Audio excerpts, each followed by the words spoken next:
So I'm super, super excited to be with you guys today.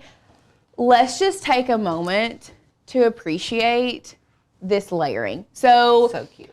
Because Alicia did the video all about puff vinyl, our next question was, how can we achieve, like, can we layer puff vinyl, HTV on top of puff vinyl? So we tested, and what do you know? We can, and it looks absolutely amazing. So I am a baseball mom through and through, and this was the design that we came up with. Now, this is not something that you don't have to use like the baseball laces. You can use whatever other element that you want.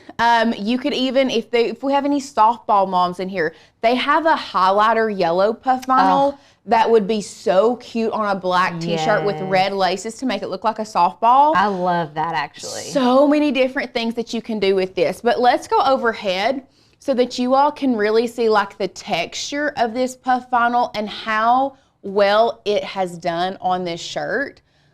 I'm obsessed. It's so cute. Like, I don't know what else to say other than I'm obsessed. I love it. I love it. And I think they're coming out with like patterned puff vinyl. So there's potential that you could find like baseball patterned puff vinyl, but like we didn't have it, and we were like just trying to get that. Like, we wanted it to look like a baseball, and we thought, why not? HTV can be layered. Why couldn't you layer puff with HTV? Like, so we had somebody say soccer mom here. There you could even like find a soccer pattern and do the white puff vinyl and do like the black soccer ball pattern. Yes. You could do baseball or basketball with like orange puff vinyl and black laces or black, parts of the basketball. Yeah.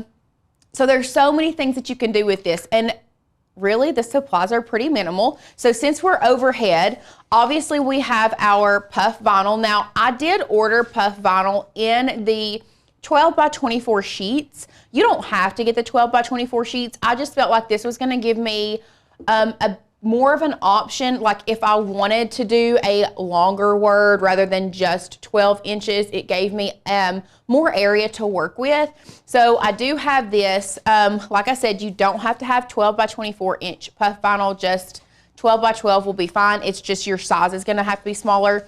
And then we just have some regular HTV here that we're gonna layer on top of this puff vinyl. And then I have my t-shirt. Now today, I'm actually going to be making a little bit of a smaller t-shirt. This is, I'm gonna be making a shirt for my little boy today, Asher. So I'm just gonna put his name on there. But what I'm going to show you guys is start to finish what I did, how I sized everything, the fonts and cut files that I used, and how I got all of my laces to line up so that I don't have to go in there and individually place them on top of these letters. Yeah. Okay? So we have our t-shirt, puff vinyl, regular HTV, and then I brought in a 12-inch and a 12 by 24-inch mat. Once again, you do not have to have a 12 by 24-inch mat. This is, and really and truly, I probably won't use the 12 by 24-inch mat because this is going to be on a youth size shirt. So I'll probably just need the 12 by 12. But if you are working with the 12 by 24-inch piece of puff HTV, I would probably suggest you have a 12 by 24-inch mat. But other than that, I like my designs on my shirts to fill up the whole shirt. And I like oversized t-shirts too. So I usually get like a 2X, and that way they fit oversized. And then usually I have to go bigger than 12 inches when I'm cutting a t-shirt design. Yeah. And a lot of times I'll have to break it up, but it's really helpful to have that 12 by 24 inch mat. That way you don't have to. It really is so nice to have a 12 by 24 inch mat like in your arsenal. You're not going to use it a ton. Right. But you're going to use it enough to justify buying it. And you're going to need it one day when you don't have it. Yes. I'll say that. Because every time I need it, I'm like, oh, where's our 24-inch mats? And I always like need it in a crunch. And I just really like having those in the craft room. They're super helpful. Yeah. So let me pull up my design here, and then we will hop over into Design Space. I'm going to show you what font we're going to be using today, the cut file that we're going to be using. We're going to be using one cut file. We're going to manipulate it. I'm obsessed with manipulating files to make them the way that I want them. Me too. So I'm going to show you guys how we did that. So we'll just go ahead and hop over to the share screen. And you can see here that I have my mom. This is already set up, sized, whatever. And I was working on Asher's name here.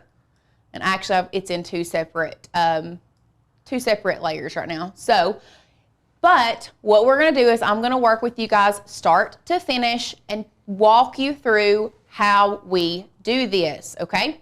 So first thing we're going to do is we're going to hop over to the Maker's Gonna Learn website.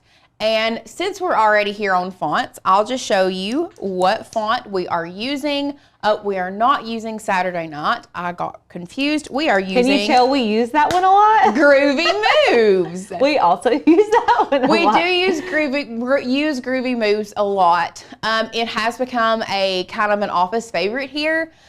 We do love using the kind of retro fonts right now. They're super trendy. However, I want to show you guys another font that you could use for this if you are creating this, let's say for a little boy or a dad or whatever. I feel like Groovy Moves is a little bit more on the girly side. Yes. But another one that you all could use, I think Brock the Jock. Love this font. Would be really, really good. Really and truly, you need to use a block letter font, so a thicker font, no matter what you all use. You don't have to use Groovy Moves. You don't have to use those. But if you are doing this, it's going to work best with a blocky font, something that is super, super thick. So we'll just go back. Like I said, we are going to be using Groovy Moves today. If you all do not know how to download the fonts from our website, all you have to do, click this down arrow here. It will pop up in the bottom. It is going to pop up as a zip file. You're going to double click that, and then you are going to double click it again, and then you'll hit install font. Now, this is already installed into our font book, so I'm not going to install. If you are not working with a Mac or an iMac and you are working with a Windows computer, it's the same process. Unzip that file, install it into your character map. Super, super easy. Now, we're going to go back to our website. We're going to go to our cut file section, and we are just going to search baseball. Jennifer mentioned about making a shirt that says my favorite season is baseball or something along those lines, and then putting the word base or doing this on the word baseball. That would be super cute. That would be very cute. Like, and just doing the accent on the word baseball, because you don't want to you don't want to get your letters so small that you're not able to see the stitching of the baseball. Like, you kind of lose the effect if you're doing it on too much. So it's better to like pick a bold word and then add the details there. Yes, I think.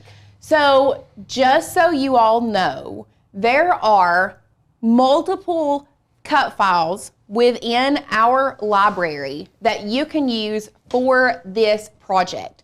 So for example, you can use this out of your league because we're gonna get rid of everything else but these laces. You can use this word love. It has those red laces in there. One thing you can't do, this cut file right here, if you notice, all of this is black, which automatically tells me that this is probably all gonna be one layer. So separating these laces out is gonna be almost impossible. Like, it would be very, very hard. So that is one that would not be a very good one to use. You have this one here. You could use those. Those are wavy laces. You could do that if you want to. Hay batter, we can see that these laces are not connected to this black. That would be one that's easily used. But I want to show you the one that I don't know where it's at. I used the wavy flag laces when I was testing. So we have one in our actual cut file library on Cricut that is just this baseball. So we're just going to use the out of your league. So we're going to download that. It is going to come in as a zip file. So we need to open that up. If you do have a zip file, you need to unzip it before you upload it into Design Space. So once we have unzipped that file, we're going to go back to Cricut. We're going to go to upload. We're going to upload an image. I like to browse. Some people drag and drop. We're gonna open up this zip file, and I'm wanting the SVG version. So we're gonna open that up, upload that, and then it will be ready to use. Once we have uploaded that, we're gonna add this to our canvas. And you can see here, if you look at our layers panel, I know I have a lot of layers here. So y'all, let me just go ahead and do this real quick so we break down our layers panel. So out of your league, right here, we're gonna make this bigger so you all can see. So you can see that we are working with 3 different layers on this cut file. We have our black layer, we have our league layer, and then we have our red layer, or laces. So we wanna get rid of everything but the laces, because the laces are what we're going to be working with. So literally all I'm gonna do, you don't have to, the cool thing about this update with Cricut that they've done recently is you can work with each singular layer here without having to ungroup the file. So all I'm gonna do is I'm gonna select each layer that I do not want, starting with league, and I'm just gonna hit delete, backspace on my keyboard. Same thing here, I don't want this black layer, delete it out. And then here is what we are left with. This is what we want to use, this is what we are working with. So now we have manipulated that file to extract the pieces that we want to work with.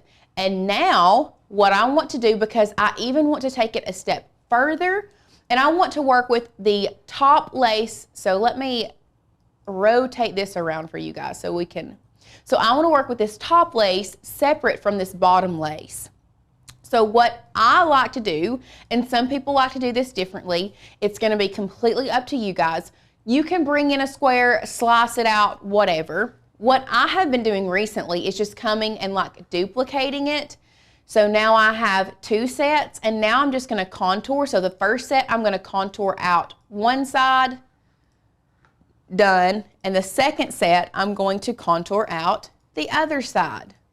So now I have both the laces, but I can manipulate and move them separate.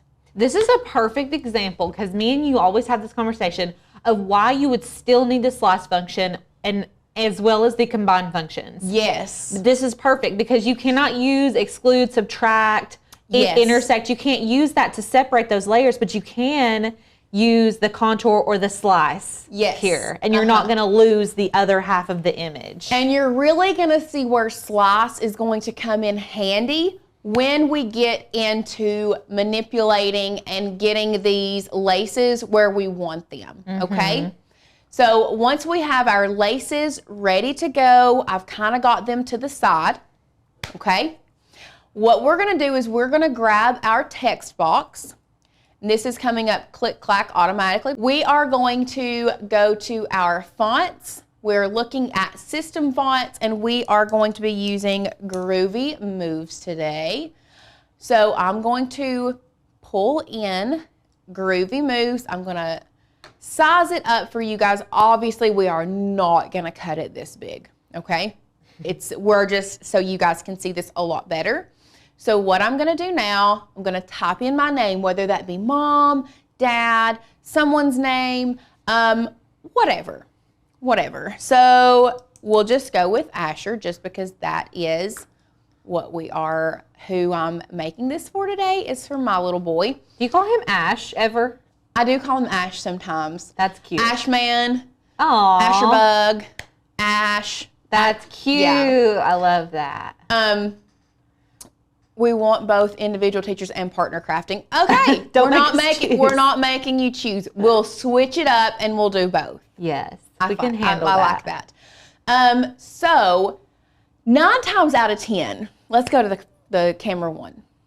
9 times out of 10, you all know, if you've been around me and Alicia, one of the golden rules when you're manipulating stuff is you do not touch that lock button when you're resizing, right?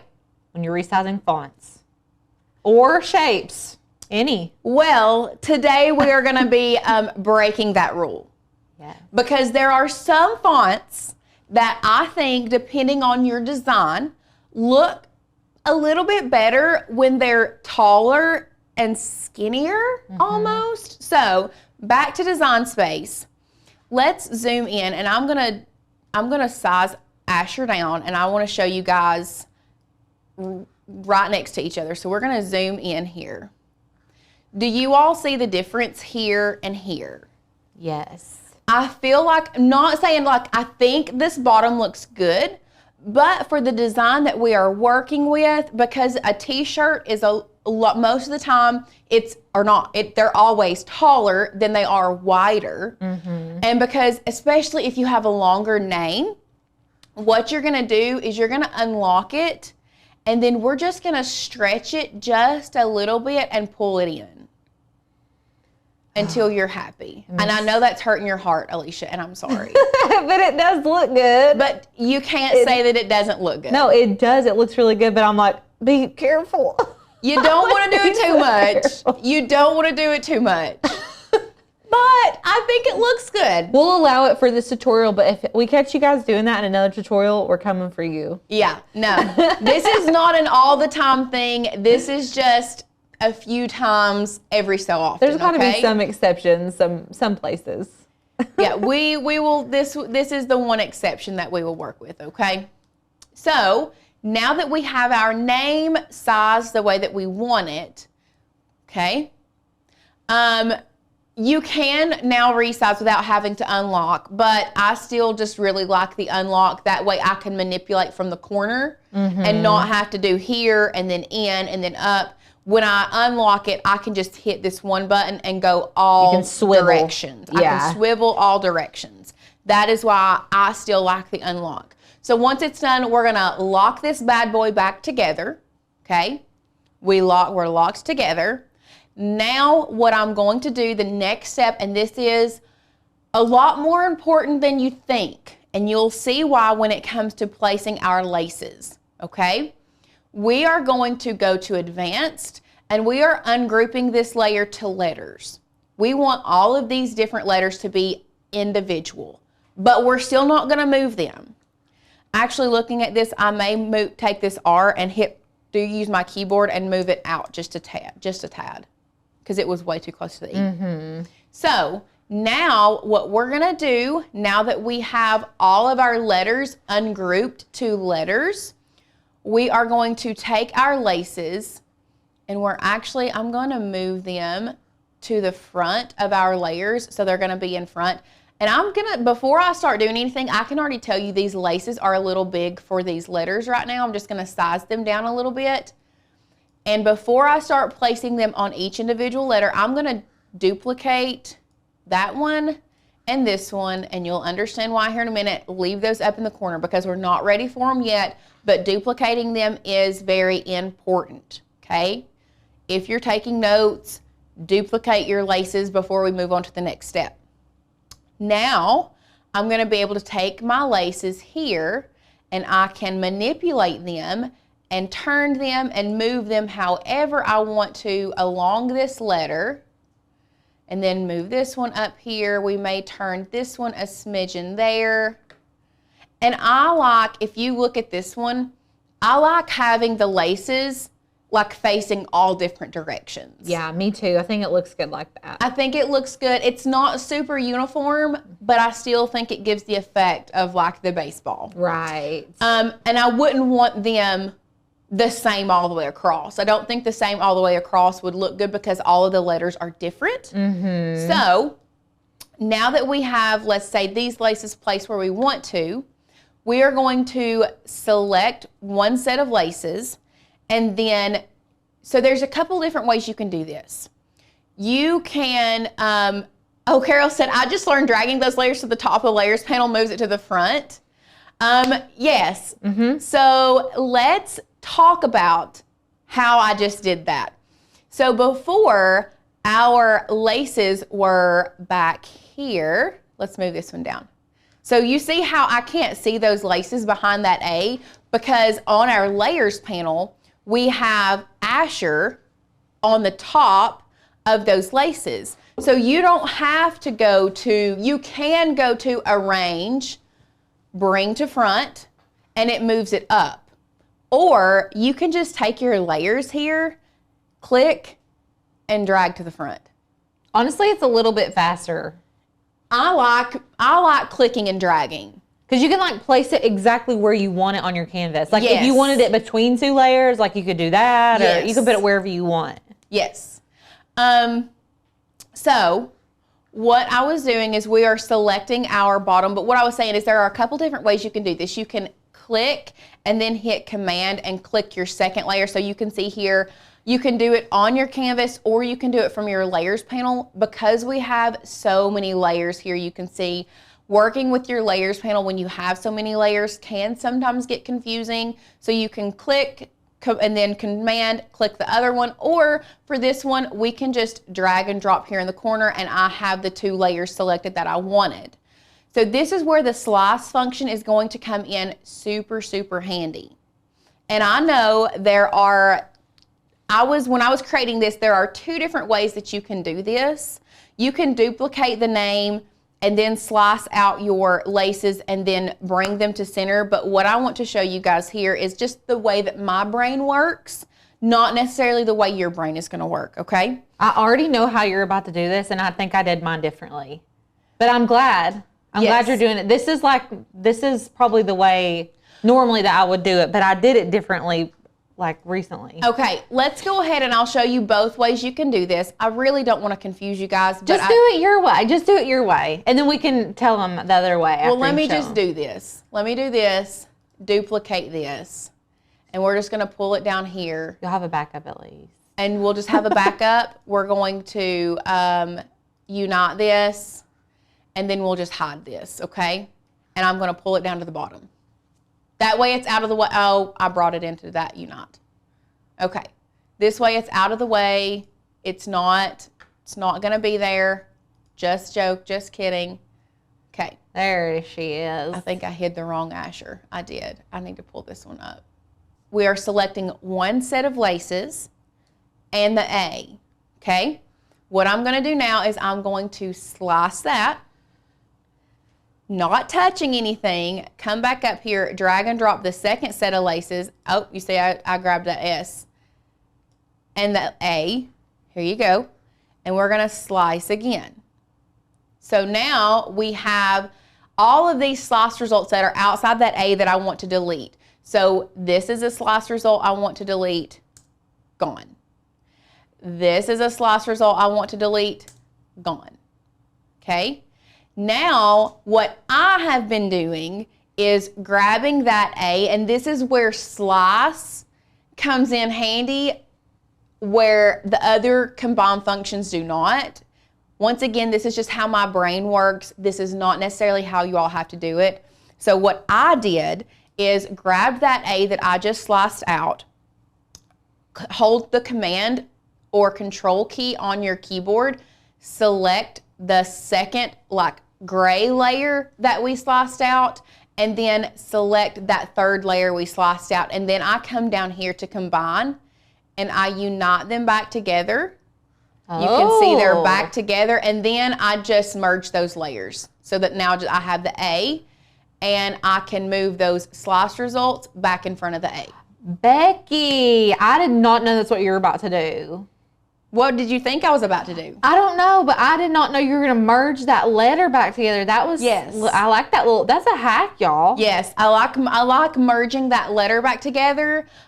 So rather than duplicating it and having like 2 separate images of the same letter. Which, once you merge, just so you guys know, go back to camera 1.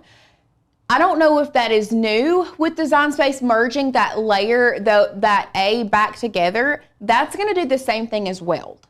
Right. So I could have actually just hit weld. Yeah. And done the same thing. Yeah. But it's just how I didn't realize that merge layers was a thing. Mm-hmm. So I just saw that a while ago. So really and truly, I could have cut out another step and just hit weld. Or the other way that you can do this, and we'll do this with the S. So this is why I duplicated these laces, so I have them ready to go with the S. So now I'm gonna duplicate them again and keep them up. I don't need that one. We're gonna duplicate the top one and duplicate the bottom one again, so they're up there in the corner. And then I'm going to come in here, move this lace and manipulate it where I want it. And then bring this guy in manipulate it where I want it. And then same thing, selecting those 2 layers, we are gonna slice. And then selecting these 2 layers, we're gonna slice again. So now, one thing you could do is you could actually delete out all of the gray and unwanted red layers, and you're just left with that, which would fit into the S, and then you could do the whole name that way, combine all your laces, and then bring it over top of that second Asher. Do you want to know what I would do? What? I don't know if I would do it now because I like your technique, but what I would have done is got all of the letters, placed all of my laces, and then selected all of it and hit exclude. Because you can exclude like 50 layers. There's like no limit. The only thing would be where your lace overlaps your H. Like you would have to make sure that your laces aren't touching the other letters, which might be hard because the letters are so close together. Yes. But that's just, I don't want to confuse you guys. That's just what my brain was doing. But I really, really like this technique. This is great. Yeah. So there's many ways you can get the result. Like, don't feel obligated to one direction because you guys can do lots of different ways. There are 10,000 ways to skin a cat. Right. We all know this. Mm-hmm. But now you can see we can place them all individually. I love it. Okay. It's looking good. So this is just a rinse and repeat process. Before you do that, you want to duplicate. Make sure you duplicate your layers. Duplicate that guy. He's going to come up there, and then we're just going to select those 2, slice. Select the bottom 2, slice. We're going to weld these gray layers back together, and then delete out the red layers we don't want. Bring those 2 layers up front. And if you all are feeling lost at all, one thing is that this will be on the channel so you guys can go back and rewatch it as many times as you need to. Lauren's about to repeat this process 2 more times. So at that point, she'll have it done 5 times. So you guys are going to be able to see it done multiple times. I'm not going to talk. I'm going to let you do the next letter fully through. Okay. So I was afraid that this was going to happen, trying to show you the 10 different ways you can get to this point. So let's go back to our first way. I want to make sure, Kelly, that I bring you up to where we're at. I don't want you all to feel lost. I don't want anybody to feel lost, because once you see and understand working with layers and bringing those back together, merging them together, it really is, it's my favorite way to manipulate things. So I know we've done a lot of duplicating. We've done a lot of slicing. We've done a lot of welding. So let's talk about what each function does so that you understand it. Because I don't know about you guys, but I'm the type of person, if you tell me how to do something, I'm sure I could recreate it, but I've not learned how to do it because I don't understand it. So I want you guys to understand what it is doing while we do it, so that hopefully in the future you're like, okay, Lauren said that the slice function is like this, so I can take this and do this, okay? Right. So we're going to slow it down. We have 2 more letters that we're going to work with. And because the pressing and the cutting part, it's a breeze. It takes no time at all, okay? So we have our set of laces. Before we manipulate these to fit these on the E, I'm going to duplicate. You're going to hit duplicate on each one of them. Okay, we're going to leave those up there. Those are for the R. Okay, are you with me? So now we're going to place our bottom lace wherever you want it. Really doesn't matter. Okay, and then here we're going to move it around and place this one where we want it. Okay, so go back to 1. The next thing we're going to be doing is we're going to slice. So when you slice, I want you to think of it, you can only slice 2 layers at a time. Cookie cutter is the one way that I absolutely love explaining what slice is. So if you have a cookie cutter in this hand, you're gonna slice it through. Can you slice it through 4 layers of dough? Nope, because the cookie cutter is not thick enough to slice through 4 layers of dough. A cookie cutter is made to slice through 1 layer of cookie dough, okay?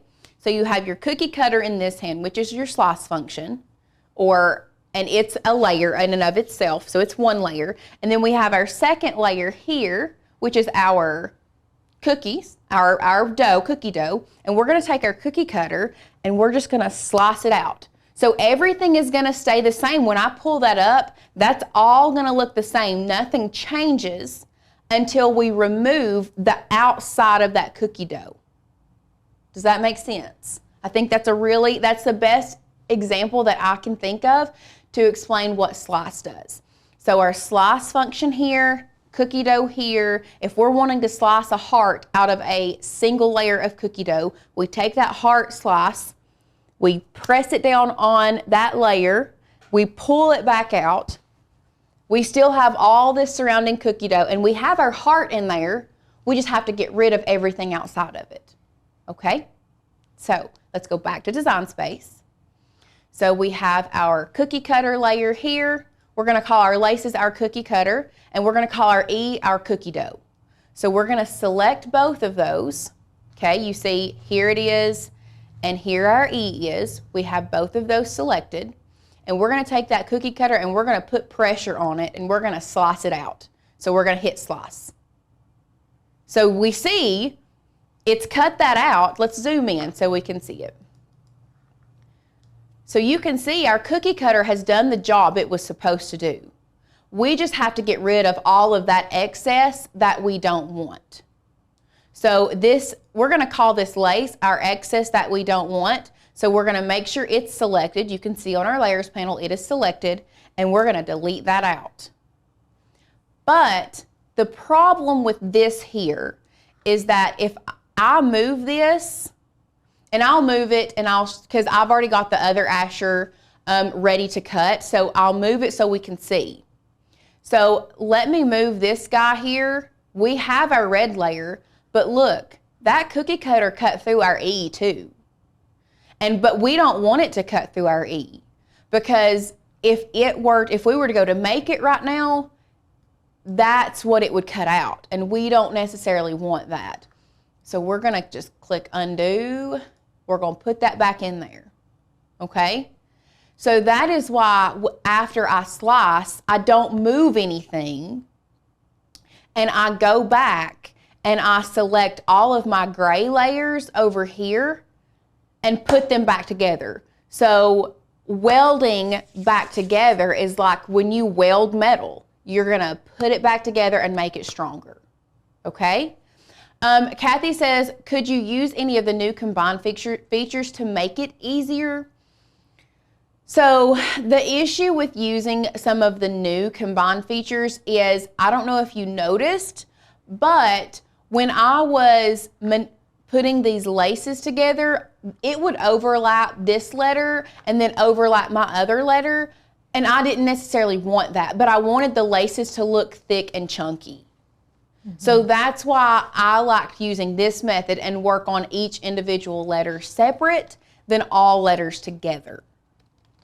So there are ways you can do that, 100% ways you can do that. But for today's tutorial, we're going to do it this way. So Christine asked, would subtract work? Well, let's try it. So we're going to, first thing I need to do before I do subtract is I need to bring these layers back together. So we're going to talk about weld or the combine feature. So what I want to do, you can work from your layers panel. This is your E with the laces cut out, and this is the gray laces here. You can select both of those. You can drag and drop whatever your heart desires, but we're going to make sure that both of those are selected. So now let's talk about these combined functions, okay? So unite is what has pretty much replaced weld. You can unite this and it will bring it back together, but then what would happen was you could still manipulate each one of these two each one of these 2 layers. So let's just go ahead and do that. Unite. You can see it all looks nice and pretty together. No lines inside here. But if I wanted to, I can still select that and move it around. Not really something that I want to do, but it can be done.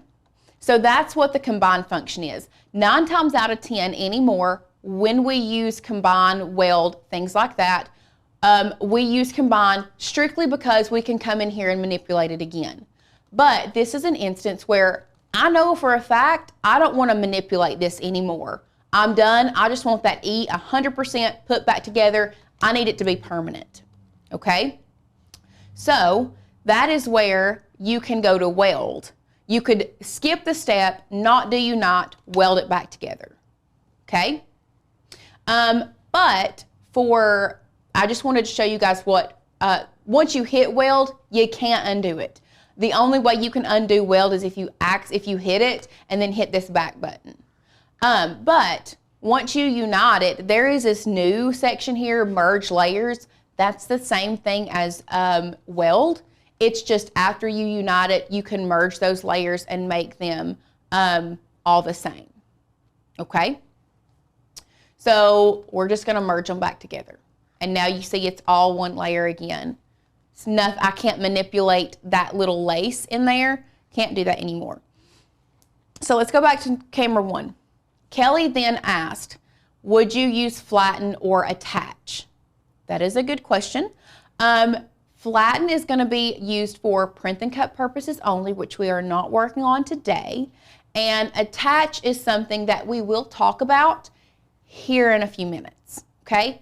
That's where we're going to keep them all together. We're going to attach them together. And I want to explain to you later here in a minute what attach is, okay? So back to Design Space. Somebody asked us, could we not just use exclude?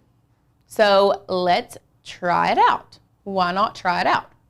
So I think this is the layer we want to work with. Yes. So I have brought this lace all the way to the front.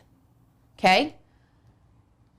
I want it here. So we're gonna, this is why I don't like working with it.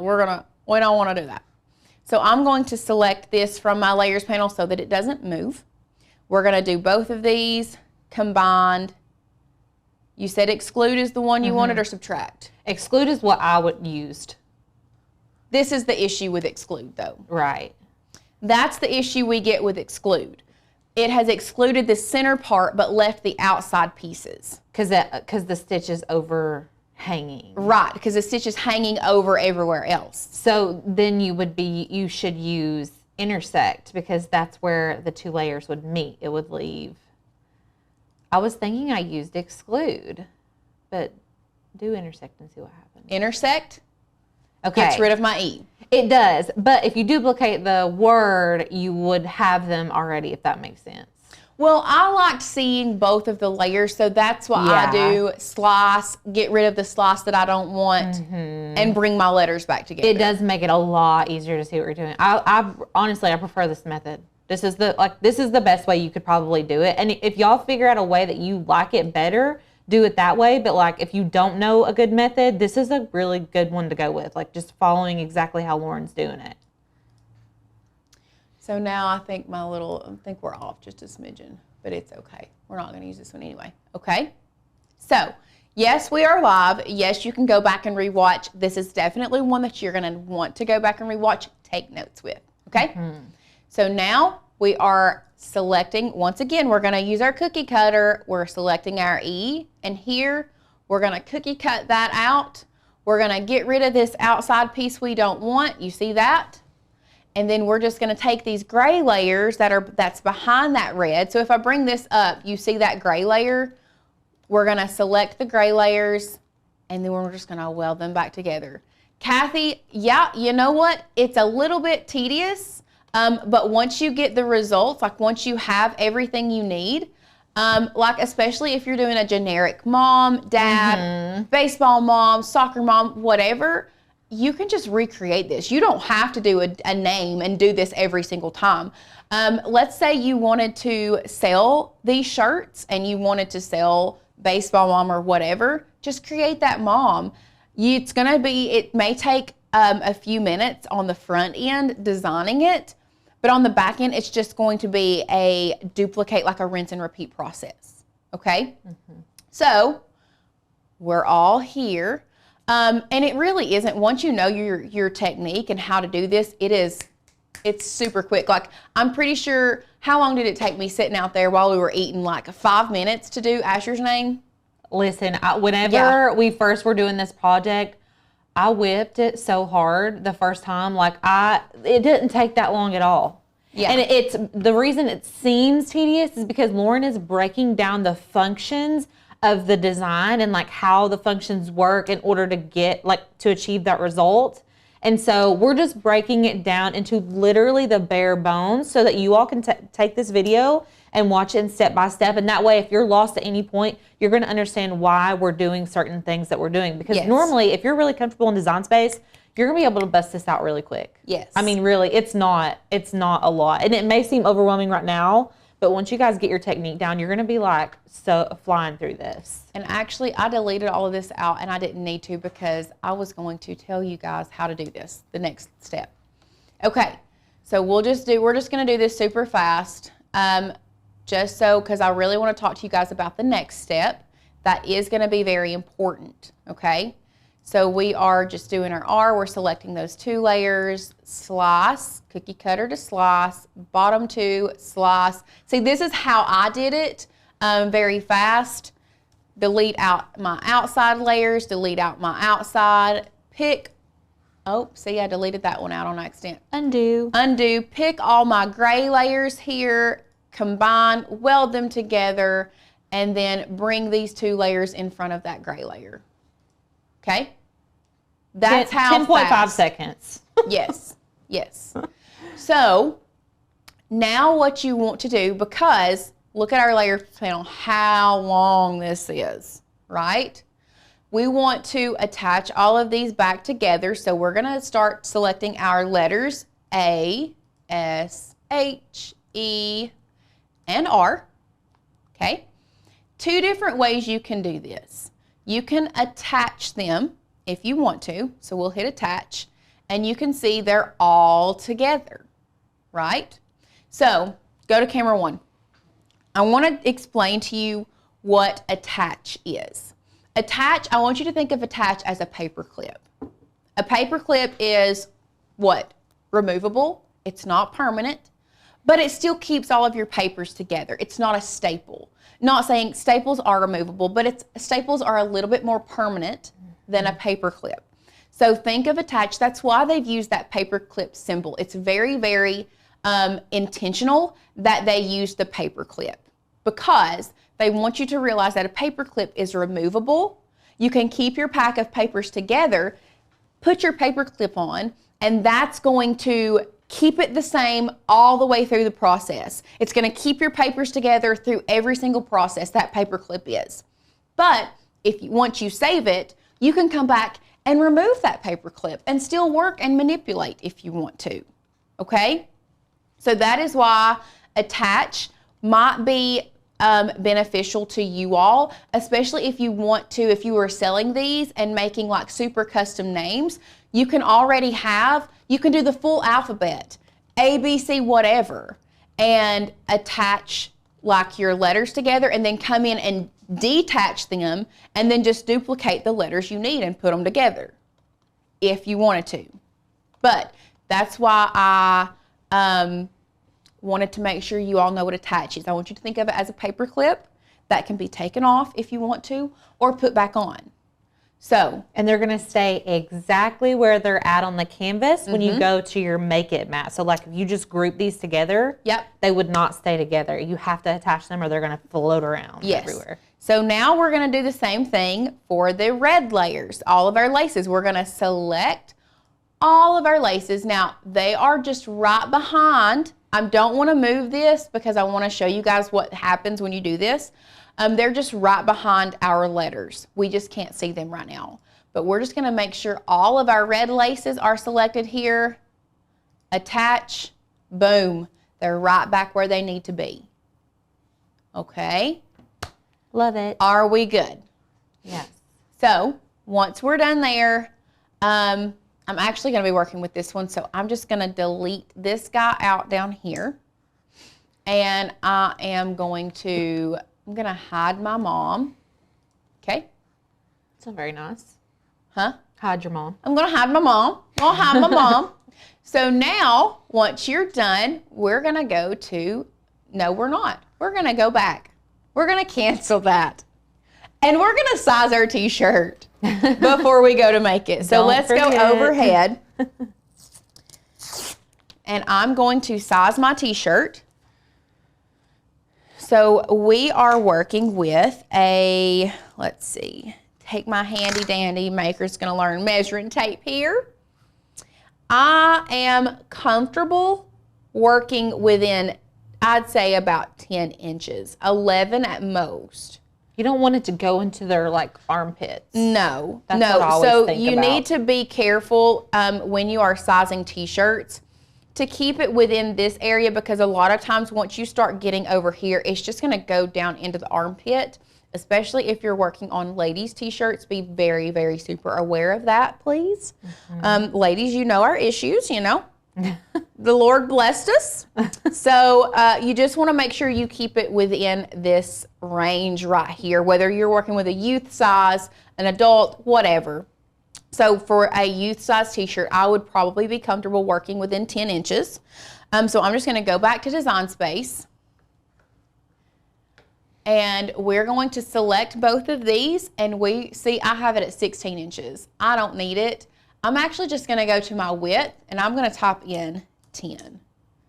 And that right there is exactly what I want, which makes my letters 2.8, 2 1/4, a little over 2 3/4. That's not too small. Once you go overhead, you can see, like, I thought that it was 2 inches, so I was like, oh my gosh, 2-inch letters are tiny, but it's really more like 2 3/4, a little over 2 3/4, so that'll be really good for this t-shirt. Yeah, that'll be cute. So we're working with 10 inches. Now that we have it sized, we are then gonna go to make it. And you can see it will fit perfectly on our 12 by 12 mat. I don't know about you guys, but I actually despise the fact that Cricut automatically thinks our mats are 12 by 24 Somebody needs now. to call Cricut and let them know what's going on. We don't like it. Hello? I feel like that'd be such an easy fix. It would be. Like me, like I know how to code design software. I'm like, Yeah. you could just fix it. Just fix it. It's been the opposite way for my whole life. I know. So I have mirrored both of these images, okay? Now, for mom, in case y'all are aware, you can spell mom the same forward and backwards. And I actually forgot to, in case y'all weren't aware. And upside down. And upside down, wow. I forgot to mirror the first one, but it still came out fine because I didn't mirror either one of them. But definitely make sure you mirror your design, okay? We good. Now we're gonna go to continue. I don't know, Cricut, I am connected to my Explore 3.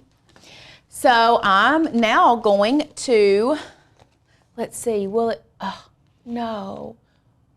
fit? Let's go back. I want to see if I can use this. 10. I think I can, y'all. I think I can. I can use this piece. I can just use this piece. I don't have to cut anything off of that 12 by 24 inch piece. I'm going to cut this little guy off the side real quick. Wilma says that you can change it in the settings. Well, Wilma, here I go. I'm going to go fix mine. I have piddled around. Y'all, honestly, I get in here and then I don't remember to fix it until I go to make something and I'm like, that's annoying. And then I forget to fix it. So I'm just going to go to my settings. So Diane says hers does not revert. Oh, Wilma says it's under settings, load type. Denise said on specific vinyl, do you cut on the shiny side or on the matte side?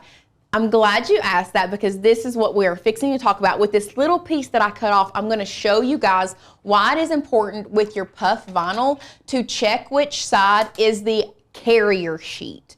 So the carrier sheet is the side that has the, and I'm going to grab this weeding tool. Y'all, I cleaned the paint with this weeding tool earlier, so we're going to, anyway. So the carrier sheet is the sheet that keeps our vinyl down. So on this, I don't know if you can tell. Look at this. Let's just talk about, if you were just cutting this vinyl, we always say shiny side down, right? For vinyl, or HTV, we always say shiny side down. So look, we have a shiny side and we have a matte side. So what would you all do? Place it shiny side down with that matte side facing up. Right. It's what I did the first time. Yep. I was so confused. But I want you to look at this.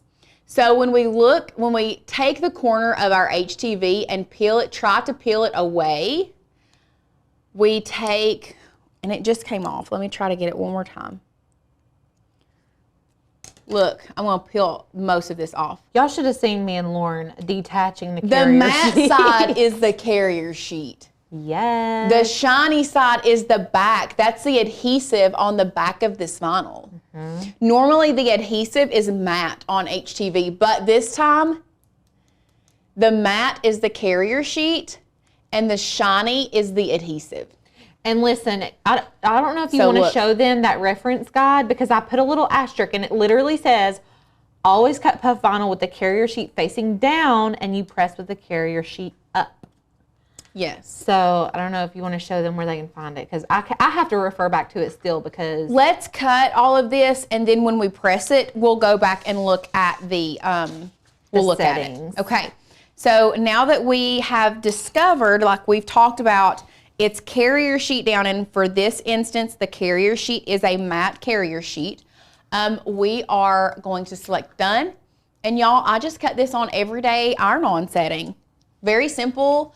I am going to burnish this down because I did not burnish this down a while ago. We just gone, oh, snap, crackle, pop. What did I just do? I can't see. It's fine. No, it's not Was fine. something cut out of it already? No. I just burnished too hard. Oh, that's weird. It looks like it was like cut up. No. Well. No, I just burnished too hard. Well, okay, let's go back and see if we can fit this bad boy in here. I bet you can. Yeah. It's at 3. No. Really? I don't think so. Oh, man. I might can move it down to the 6. There you go. Or maybe I can just turn it a little sideways. Lauren is now trying to fit the name so we avoid the little nick in the vinyl. Okay. Yeah, we're just going to do it like that. I think that'll work. That's fine.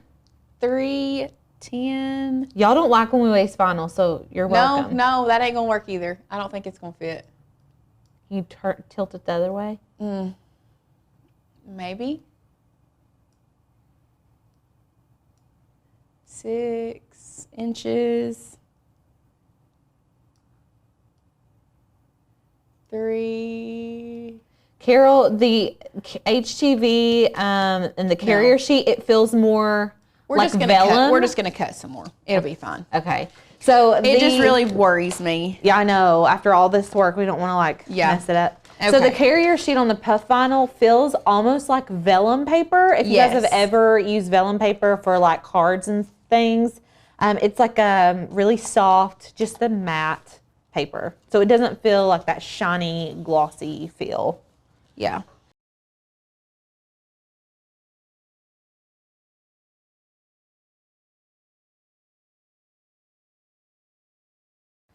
Okay, so I just cut me a new little piece of vinyl, and while that is cutting, let's go to camera 1. We do have our heat press set at 280 degrees. This needs to be pressed at a lower temperature, so we are going to be pressing at 280 degrees, and I'm going to try to get this tape off so I can get us another piece of this red vinyl ready to go on our mat. This is a great time for questions. Yes, any questions? Any questions? We've been trying to answer them like as we go. And it can be questions about the tutorial. It could be questions about boot camp next week. Questions about anything. you know, what's our favorite color? Ooh. Blush and olive green, if you ask me and Lauren. Always. Also, what is my favorite tool to use? A true control knife, which I can never find in this studio. I know, it's probably mainly my fault. I am a tool hoarder thief. Guys, we don't want off, we want on. I don't know. You guys, like, y'all have never really seen in our craft room. So me and Lauren, there's like the little office space. That's like, I call it Sadie's room because she like is chilling over there all the time. And then there's the craft room and it's me and Lauren. We have our own little craft desks. And I have like a tool caddy and I hoard all of our tools in there. Hoard. So if you ever lose anything, or it's in my junk drawer. I have a junk drawer. And Lauren has a junk drawer too, to be fair, but I just shove more things in my junk drawer. Yes. Tracy, yes, you can use an easy press instead of a heat press. I would just suggest using a larger easy press, not the mini, which we normally do. We love the mini, but I just don't know with this one. And then I'm just cutting, this is just regular HTV, cutting it on everyday iron-on, the same as our puff. Putting this in here, loading it. Now, let's weed our puff vinyl, y'all. Let's do it. Let's do it. It is so easy to weed. You would say this is probably, like, it feels thicker than normal HTV, right? It does feel thicker than normal HTV, but that everyday iron-on setting cuts through it beautifully. Yeah, it's like butter. Butter. And it's probably because it's Caesar brand, but it weeds so good. Oh, gosh, yeah. I love it. And then, boom. So hard. Being so facetious, y'all. Mm-hmm. Did you guys know that they have puff screen print ink? Lauren knows because we've used it, but just another way to get the puff effect. You can screen print. You can screen print. Okay, so now that's going to take that a minute to cut through that, and then both vinyls are puff. No, we're actually using regular HTV on top of puff HTV. Yes. Which setting is 280 on easy press? This is why I probably wouldn't use the mini because you can't get a specific number on the mini easy press. You can't adjust the temperature. You can't adjust the temperature. It's just like low, medium, and high. Yeah. Hey, while that's cutting, do you want to run out there and grab that youth t-shirt guide?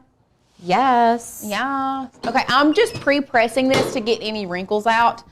Just a quick pre-press. Nothing very.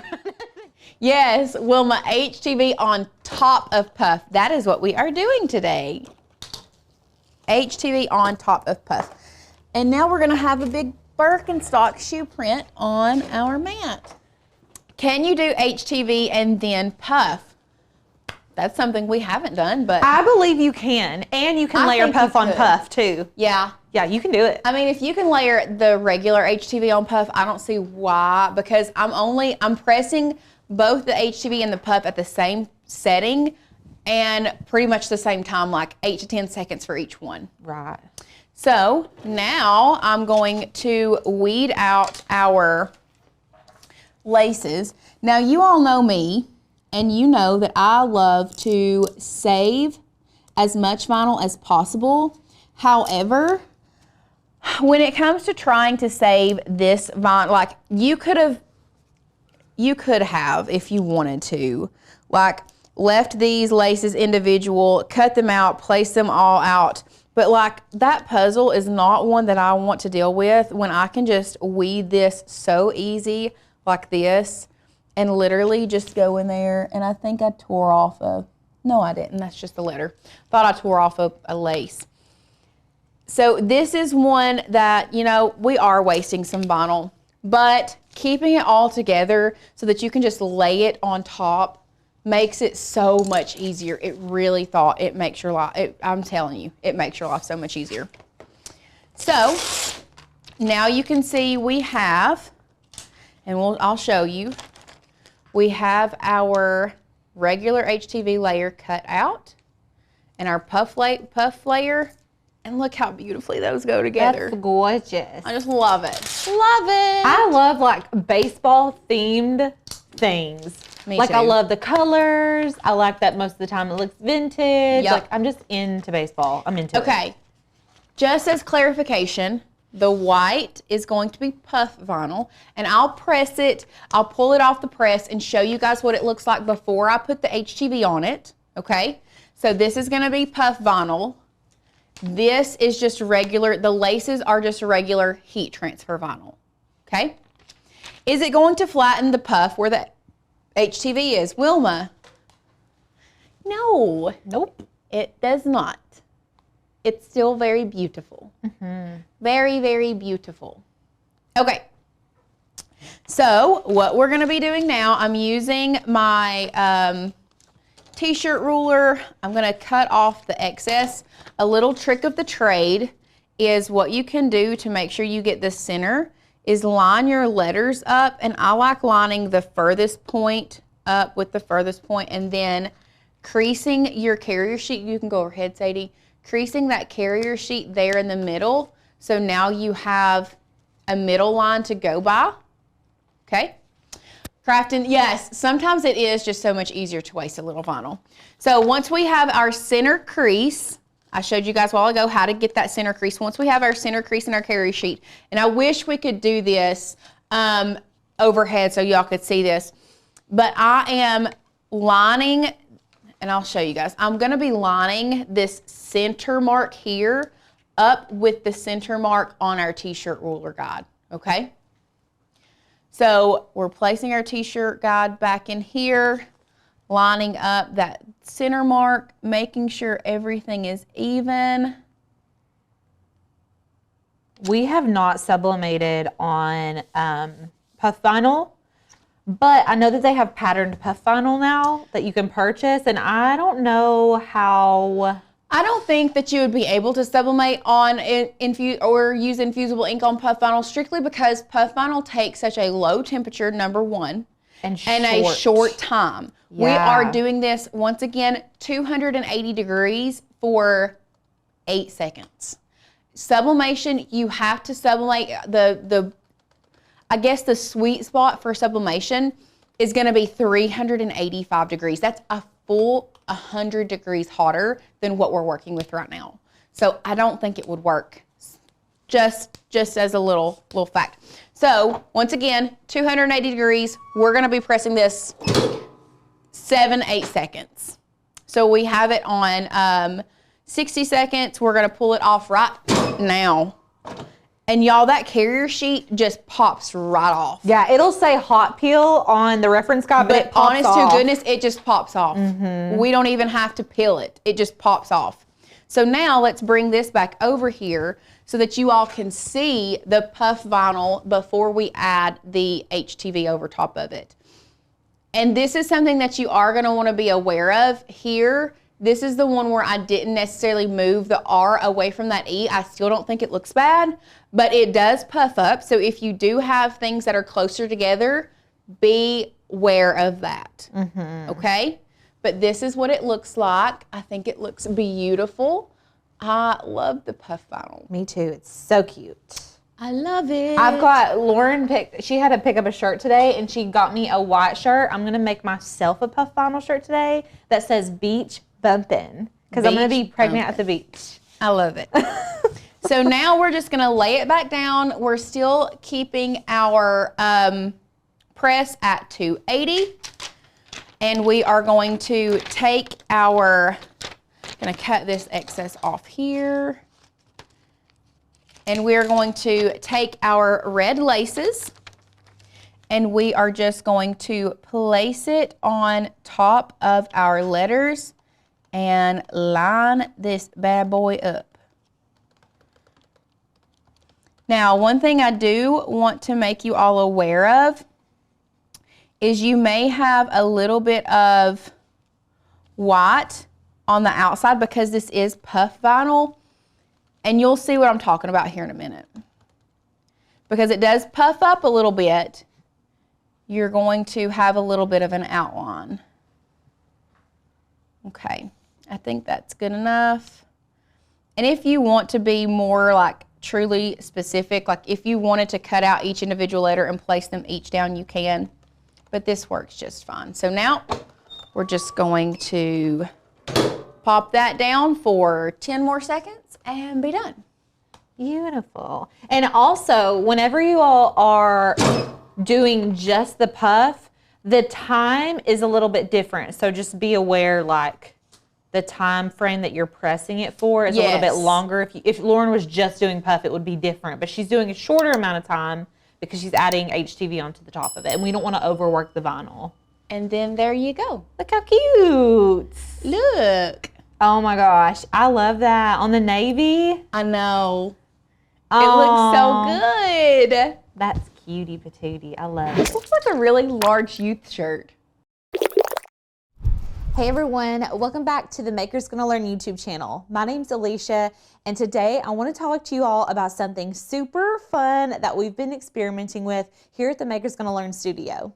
I want to show you all how to use the Caesar Brick 600 vinyl and layer it with printable HTV to create a tooled leather look. It took us a little bit of experimenting, but I think that we've got it down to a T, and I want to show you all exactly how we do it. Let's go ahead and jump right into it. So other than your Cricut machine and an inkjet printer, you're only going to need a few other supplies. We've obviously got our t-shirt here. This is a crew neck sweatshirt, Hanes brand.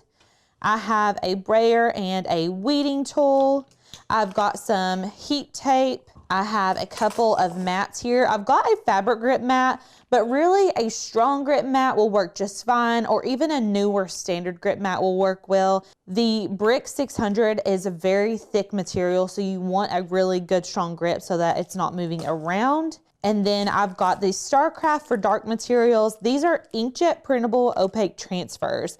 So we print our design with the inkjet printer, and then we can apply it to our t-shirt or sweatshirt or whatever you're using, and you can create a heat transfer vinyl decal. You're also going to need your Caesar Brick 600. So this looks like regular HTV when you're just looking at it. It's got a shiny transfer on the front, and then it's a little bit more matte on the back. But this is a very thick and substantial piece of HTV.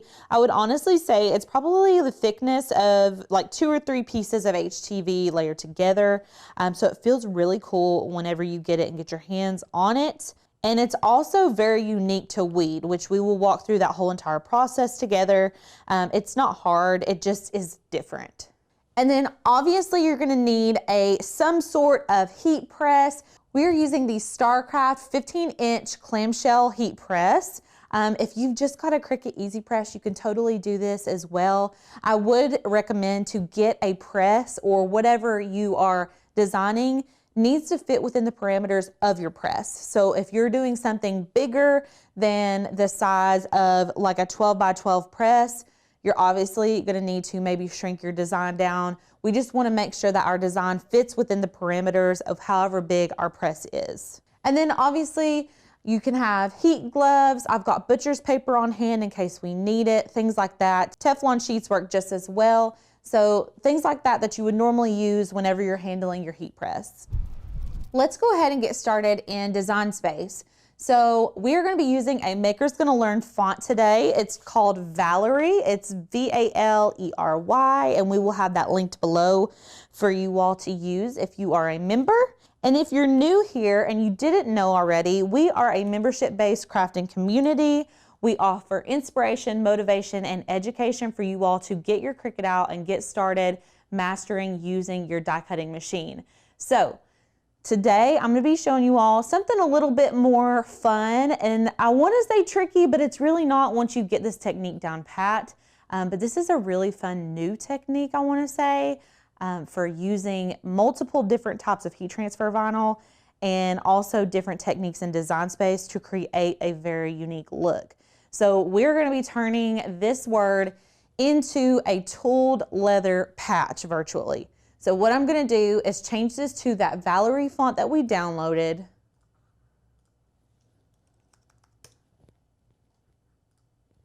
And then I want all of these to be in caps. So I'm just going to turn on my caps and retype that. And then I'm going to go ahead and I want to space my letters out because I'm going to be adding an offset to these letters and I don't want them butted up against each other. So you can use your letter space to do this. Up here, I'm just going to bump them apart. And then we want to make sure that our image is going to actually fit on whatever we're applying it to. So we're applying this to a sweatshirt, and I want it to be about 13 or 14 inches wide. So I'm just going to look up here, and you can see my width is at 18.8. That's a little bit too big. What I'm going to do is shrink this down. 13.375 sounds really good to me. So we're going to stick with this size. Now, whenever I go to print this as a print and cut, because this is the portion that's going to be on our printable HTV, Cricut is not going to allow us to do that because the image is so big. So what we've done is separated the first MA and the second MA, and we're going to print them on 2 separate sheets of printable HTV. That way we can make our image as big as we want. I don't want you all to feel limited by print and cut because the sizing does not allow us to print to a certain size. I want to do how I want it to look, and that's what I'm going to do. And I'm going to slice half of the mama off, and we will have it as a separate printed image. If you're confused by this, hang tight with me, and then we will get through it together. So I'm just going to select that. I'm using a Mac. I'm going to hit Command X. And then you'll hit Command V, and you've got both of them right here. Now, when we put it on our t-shirt, I want it to be laid out across like this, but we're going to be printing it separately, so it doesn't really matter where it's at right now on our canvas and design space. What I'm going to do now is duplicate this. So I'm going to click and drag. I'm going to duplicate my image, and we're going to put this to the side. Just save it for later. Don't worry about it. Just sit it over here to the side. Now that you have your duplicated image, we're going to need to add an offset to them separately. So I'm going to click on my first M and A, and I am going to add an offset. Now we don't want anything big. I'm going to put in a 0.1 offset, hit apply, and then I'm going to go ahead and change my colors up here on the top left. So my offset, I need to be a dark brown, and my text, I'm going to be using a light brown. This is going to give the effect of depth since we're doing an embossed leather look.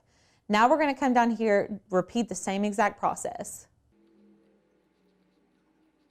Now that we have our colors set exactly like we want, I'm going to select one and flatten it. And then I'm going to select the other and flatten it.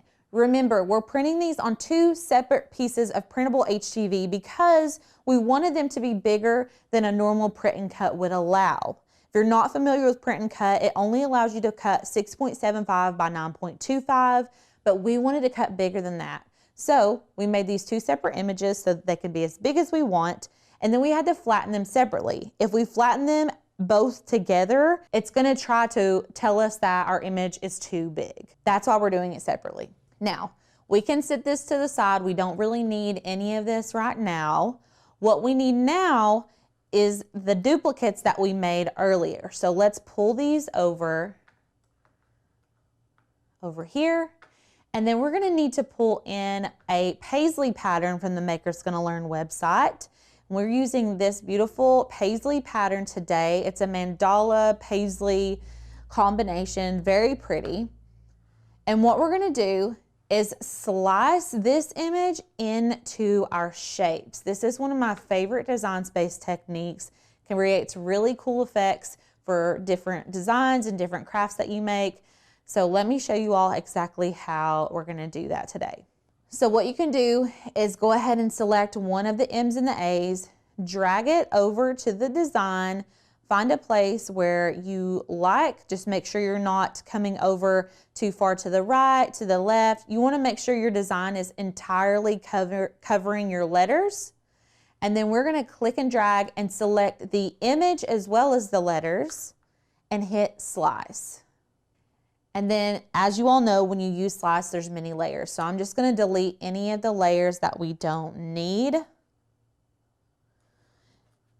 And a lot of times with this method, people will think that they need to keep this bottom layer right here. We're actually going to keep the top layer, and I'm going to show you all exactly how to weed this whenever we cut it with our Cricut. Now we're going to redo the exact same process with the other M and A.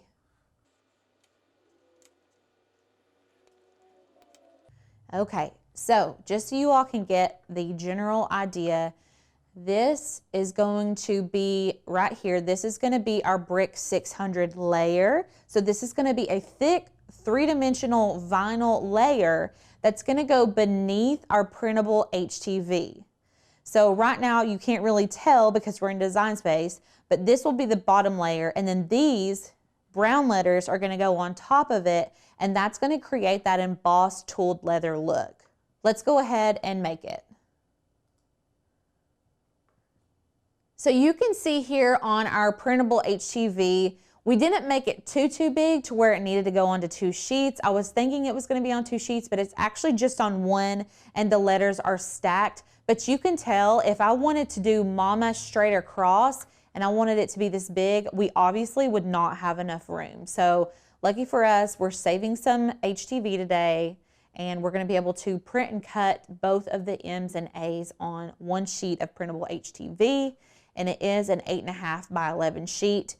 This is the dark material StarCraft transfer, so we do not need to mirror it. If you're using StarCraft for light materials, you will have to mirror your image. And make sure you all follow the instructions that come with your inkjet printable transfers to make sure that you are doing it correctly.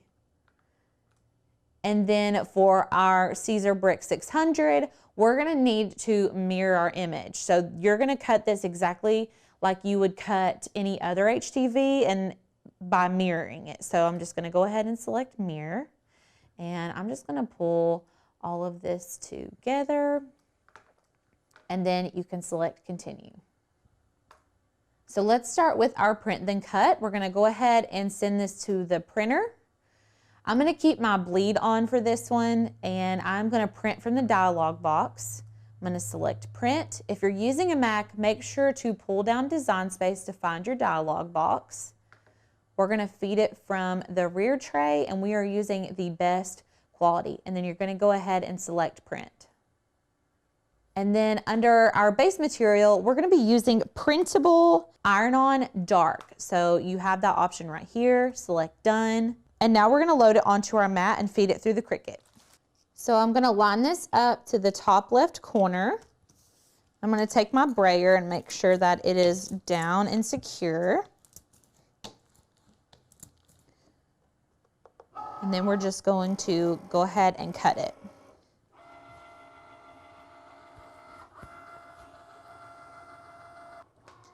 So while our printable HTV is cutting, I'm gonna go ahead and take our Brick 600. I'm gonna place this shiny side down on a strong grip.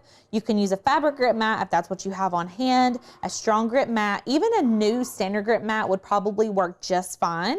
And I'm gonna go ahead and line this up to the top left corner, and I'm going to bray it on.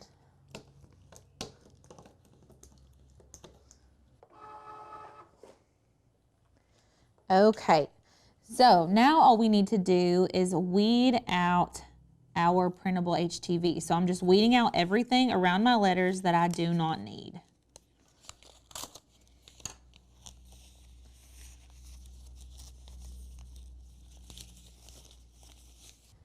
And then we can just sit this to the side for now.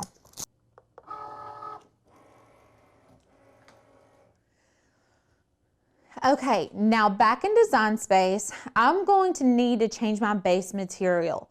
So you're gonna go online and probably see a few different ways to cut this specific Caesar Brick 600. We have experimented a couple different ways, one being with the medium cardstock cut setting and the other one being with the glitter iron-on setting. So the glitter iron-on setting will cut all the way through. It could potentially cut through your transfer sheet depending on how much pressure you've got your glitter iron-on setting set for. But I think we're gonna go ahead and just do the medium cardstock setting. This is gonna allow us to cut all the way through without cutting into our transfer sheet. And then we're gonna go ahead and start the Cricut.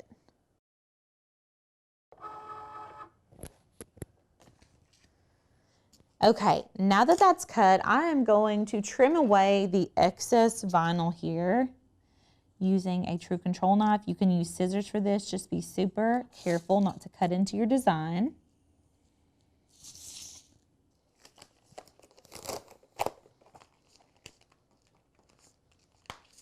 And now we just need to weed everything out. So we want our design to be 3-dimensional. So I want to keep the lines of my design intact, and I want to weed out in between the design, if that makes sense. This is where an X-Acto knife is going to come in really handy, because there are going to be edges of some of these 3D parts that you're going to need to just lightly slice, and that way it doesn't come up whenever we are weeding. So I'm just going around. If I see any that need to be cut, I'm just adding a tiny little cut with my X-Acto knife. And when you start weeding this, it's gonna make a little bit more sense too. I'm gonna go ahead and just start weeding so you all can see exactly what I'm talking about.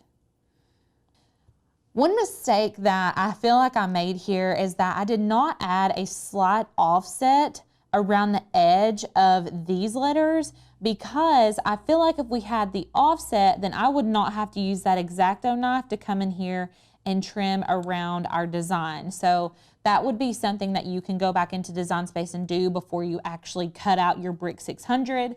Just add a tiny, I mean, it can be like a 0.03 offset, and that's gonna allow you to avoid having to go in with your True Control knife and cut down all of the edges. And if you're still like, I really don't understand what you're saying, I'm about to use the True Control knife to cut out this M, and you'll really understand what I'm saying then. What's interesting about this brick 600 is that the transfer is not sticky, but for some reason the vinyl sticks to the transfer. So once you weed it up, you know how normally with HTV, once you weed it up, if something like goes out of place, you can kind of stick it back down. You don't really get that with this vinyl, but it still feels really good quality, and I really have enjoyed playing around with it. So I'm going to show you all what happens whenever I cut out this letter. I just want to give you an idea of what I mean by adding that small offset. So now I don't want all of this excess black around here. So I could technically go in with my scissors and cut all the way around this if I wanted to. Or you can use a True Control knife, or you can add a small offset in Design Space, which is going to go ahead and cut all the way around this for you. And that's going to be totally personal preference. I wish that I would have went in and added a small offset on this. It would look a little bit cleaner in my opinion, but this is what we're working with. And y'all know in crafting, sometimes we just gotta make it work. So here we are. I'm just cutting right around the edges of my vinyl.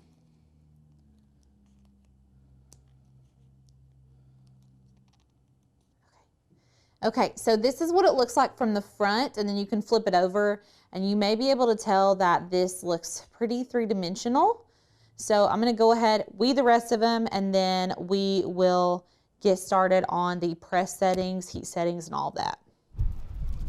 So now that we've got our brick 600 weeded out, I'm gonna go ahead and get my t-shirt ready. So I've got my sweatshirt here. I'm going to pre-press this so it's a little bit toasty before we actually go in to apply the vinyl. So I'm just gonna slide the portion of the shirt that I want to apply the mama to, and I'm gonna put some butcher paper over top of this because we do use this press for sublimation, and I don't want it to sublimate onto my shirt. And then I'm just gonna let this press for 10 seconds. I've got my heat press set to 310, and you can pre-press for 10 seconds. So we're gonna go ahead and pull this up. That's nice and toasty. Now that our shirt is pre-pressed, I'm going to take a t-shirt guide and line up our letters. So you just take this and line it up to the top middle of your shirt. And we will be removing that before we actually press our letters down. And then I'm going to line our mama up here perfectly centered and straight in a row.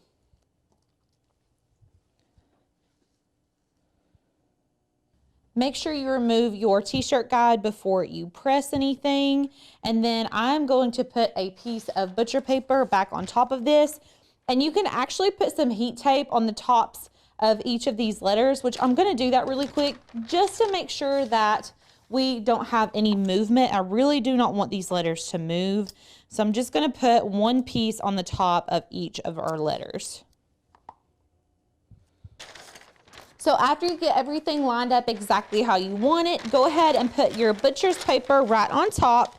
And like I said before, we have it preheated to 310, and I'm going to press this on a medium pressure for 10 seconds.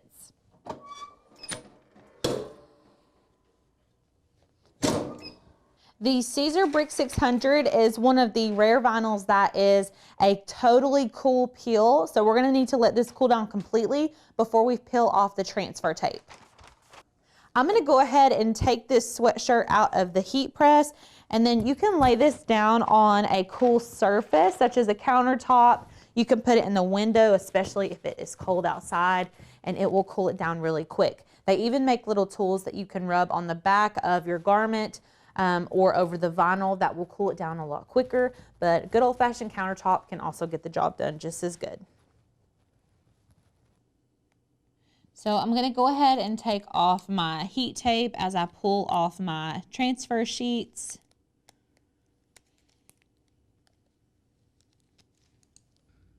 I'm just using my weeding tool to help me get this transfer tape lifted up off of the letters. And you can see that this looks really cool just on its own. I will say that the Caesar Brick 600 comes in many different colors. We bought a fluorescent pink I've been dying to try out, and this black I just wanted to use for this one because we got kind of a lot of it. So I was gonna use it to produce this 3D effect, but if you wanted to do only the three-dimensional vinyl, you can get this in other colors besides black. So now that we have our 3D portion down, what we need to do is put our printable HTV portions on top of these, and we are going to press them in the heat press at 310 for 10 more seconds. So now that we have all of our brick down, I need to take all of these and lay them down individually onto here. I'm gonna do this while it's in the press, and then I'll put the butcher paper on top of it and then press it all at once. So I'm just gonna lay this in here, and then I'm going to individually peel off these letters. So you can see you probably don't want to do any type of super intricate design whenever you're doing this. That way, whenever you actually go to transfer this, you'll be able to lay it by hand. And these letters are big enough so that we can actually do that. I'm gonna go ahead and remove them from my paper before I lay them, because with the heat going, it may start to curl up our transfer.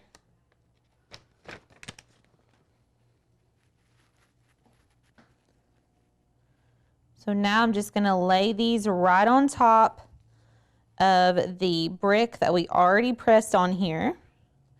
And I can see that it's trying to roll up now.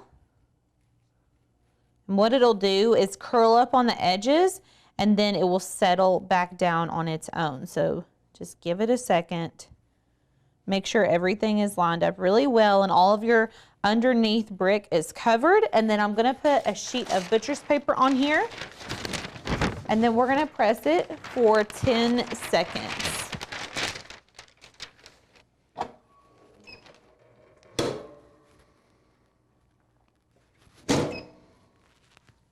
Now, your butcher paper is gonna stick to your printable HTV. That is fine. I'm gonna go ahead and move this off of our heat press and lay it right here.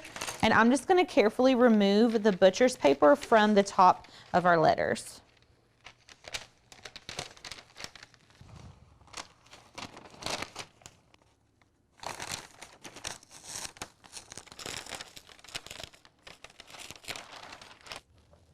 So initially when I pulled this off, I was thinking we're gonna definitely need to do a warm peel. This is HTV, I normally do a warm peel.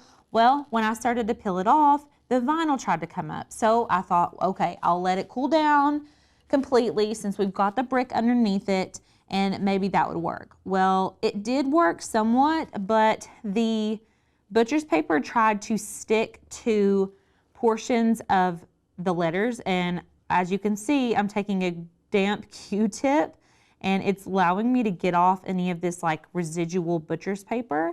I honestly think that a Teflon sheet may have worked better than butcher's paper. But you know, I think that the butcher's paper worked just fine, and this still looks so cute and so fun.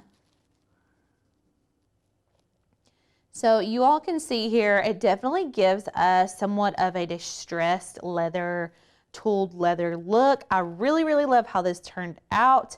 It was a little bit time consuming, but honestly worth it. And you could really practice this technique and I think get down a perfect way that works for you. I use printable HTV for this, but a lot of people use soft flex instead of printable HTV. So you would just cut out the mama in the Caesar soft flex vinyl and then apply it on top of it, and it gives you the same exact effect. I hope you all were able to learn a new technique today and you're able to feel like you can try different things with your Cricut, because there are so many opportunities whenever it comes to using your Cricut machine and using design space functions to create beautiful items such as this. If you are not subscribed yet, make sure you hit the subscribe button beneath this video and hit the little post bell so you are notified every time that we post a new video. We will see you all in the next one. Bye. Well, Alicia, what are you doing today? We are making, we're working with Velvet HTV. What is that? Velvet heat transfer vinyl. Right. Y'all, when I first saw this, I saw a couple different people using it on the interwebs. Yeah. And I was like, excuse me, what? Like, I Right. have to try it. I have to get my hands on it. And so we did. We got our hands on some. The brand is Craftables. But basically, I'm going to be showing y'all how to do like the different cut settings, the different heat settings, because it is different from regular HTV. But it feels so good. Like, you know, sometimes if you do HTV on something, depending on the brand, it can feel like you made it. Yeah. I feel like this Velvet HTV, it looks store-bought. And that's what I love so much about it. Yeah. Wow. So it's pretty amazing. And I'm looking over there and realizing I didn't even bring this sample in that I made, which that's I fine. probably should. But you know, we're gonna So have a good. final product today. Yeah, so I'm gonna be you showing you all are. from start to finish how to do it. Yeah, you So, are. It's going to be very incredible. exciting stuff. Yes. Some people didn't even know that there was such a thing as Velvet HTV. Welcome to the party. Welcome Yeah. to the club, because I didn't either. And whenever I saw it, I was like, "There's no way that's heat transfer vinyl." Yeah. And it's not vinyl, but Okay. it's. I guess they're calling it vinyl because the how back hard, of it. How hard was it to get the settings? It's a, you know. So you gotta got do a little hacky hack? Yeah, you got to do a little finagling. Okay. But it's nothing crazy. Nothing we can't do. Yeah, yeah. awesome. So y'all know we like to kind of move our cut settings around and stuff like that. So that's what we're gonna do Yes, today. Yes. Now I'm gonna make sure. So anyways, I have a few different things here. You don't need a lot of extra supplies for this project. But I did order this blanket and I tried to find something that was like, I don't know, decorative. I would use this more as a decorative blanket, but honestly, this velvet is so nice that you cannot even tell, like you could use it on an everyday blanket if you wanted to, but I just think it's so pretty. I just want to display it. You know what I'm saying? Right. So you're going to need a blanket, and I want to say, let's see, this blanket is 70% polyester. But I don't think it matters because you can apply this if you can apply heat transfer vinyl to it, you can apply this to it. So this one's really super soft. If you're not a polyester person, don't purchase the blanket that's in the links for you. It does have that polyester feel, which I personally like, but I know a lot of people do not like how polyester feels. Gotcha. You could totally do like cotton or something like that. So this is the Velvet HTV you're gonna need, and so it's very interesting. Can you all see? It's thick. It has a carrier sheet built in, like heat transfer vinyl would, and then it's still kind of got this like sheen, like shiny on the back. Y'all, this is like real velvet. I mean, or like I guess they call it crushed velvet, but it feels like real velvet. It's so nice. And so I picked this color, but there's other color options. And then I have a Teflon sheet here. I've got a Cricut. This is a very large Cricut heat press mat because we are going to be using our Big Mama Cricut heat press. I never use this heat press because y'all know I'm a mini press, ride or die girl, but I really like this size for this project because it covers the entire design that we're doing today. So I really like that it covers everything and that I don't have to manually go in with like a mini press and do it. So the bigger press that you have, the better I think it's gonna work depending on your design. Now, if you do a smaller design, it won't matter as much, but I think this is gonna be your best bets. And then I have a brayer. I've got some masking tape, that's optional in case your mat is not super sticky. Scissors, I have a measuring tape, and then I've got a strong grip mat. Now you could use like a newer standard grip mat if that's all you have on hand, but you wanna make sure that you've got something that's really gonna hold on to the vinyl because this is thick. And so whenever I'm using thicker materials, I try to use a strong grip or a new standard grip mat. So, and then you're gonna need a couple different fonts. We're using the split monogram font and the fellowship font, and I will show you all. I downloaded them already, but where's my mouse? Oh, here it is. I downloaded them already, but I can show you all where to find them on the website. Love it. So let's go ahead and get logged in there. Links down below. So this is one of the fonts that we're gonna be using today. And this is one of our newer fonts. So every month we release new fonts, which is amazing. If you're a member, you get access to all of those fonts and you get commercial use of them as well, which is really nice. And so if you wanted to sell velvet blankets with these beautiful monograms on them, you could totally do it. And so you're just gonna download that. It'll pop into a zip folder, and then you can double click on the font and install the font. So we've already got it technically. And then I'm just gonna go back, and you can always search for your, like the font style that you want over here. Like if you wanted to do a fancy font. We even have a monogram category, which is really nice because that's what we're needing. So you can just select monogram and all of these fonts are gonna pop up. And you can see we've got 2 pages full of monogram fonts, which is amazing for all of our monogram peeps. And so we're gonna be using this split monogram. And again, you're just gonna click the little download button, double click your zip folder, double click the item in the folder, and then you're going to install your font. Okay, and then we're gonna go back to Design Space and we're just gonna reload Design Space. Go View and Reload. And then our fonts will be in Design Space. Now, can you use this on any fabric? The Velvet HTV, Yeah. I would say probably yes. Okay. I would say probably Now, yes. from your research, have you noticed any other brands that offer velvet heat transfer vinyl? We're having some friends ask. If you can find some, let me know. I could not find any it. that looked even close to the quality, I guess. Yeah. And I did this project quite a while ago, so maybe the word got around and maybe I missed it. But this is like really good quality. I'm gonna recommend this brand. I just think that it's good. I know it works. It's foolproof. So yeah. Okay. Before we get started, I went ahead and downloaded the fonts, and I'm gonna go ahead and start designing what we want. So before we go in and design it though, I wanna make sure that I'm gonna like basically put a little template, and y'all know we like to kind of have like some kind of guide for how big everything needs to be. And so with the blanket, we're not doing the whole blanket, obviously, right? But you do want to kind of decide where you want to put your design. And so I'm thinking if I have this blanket, and we may have to go to camera 1 so y'all can see what I'm doing here. If you wanted this blanket to like hang over like the ledge of a couch, for example, you want to think about how it's folded and where you want your monogram to be. So if my arm was the leg of the couch or like the arm of the couch, and I want it to show right here, this is the space that I want to work in when I'm in Design Space. So I need to measure how big this is and make sure my design fits within the parameters. Does that make sense? Yeah. Now, if you wanted to fold it differently, fold it how you think it's going to be displayed, and then measure the area that it's going to be showing up in. So hopefully that makes sense. So let's measure this. Where's my little thingy? Okay, so I'm not going to include the fringes. I'm just going to include all of this part. And so let's see here. We've got about, I'm not going to go all the way to the end because I don't need it to be, I don't want it to fill up this whole area. You want it to look like it was like natural. Right. So I'm thinking like 9 by 10.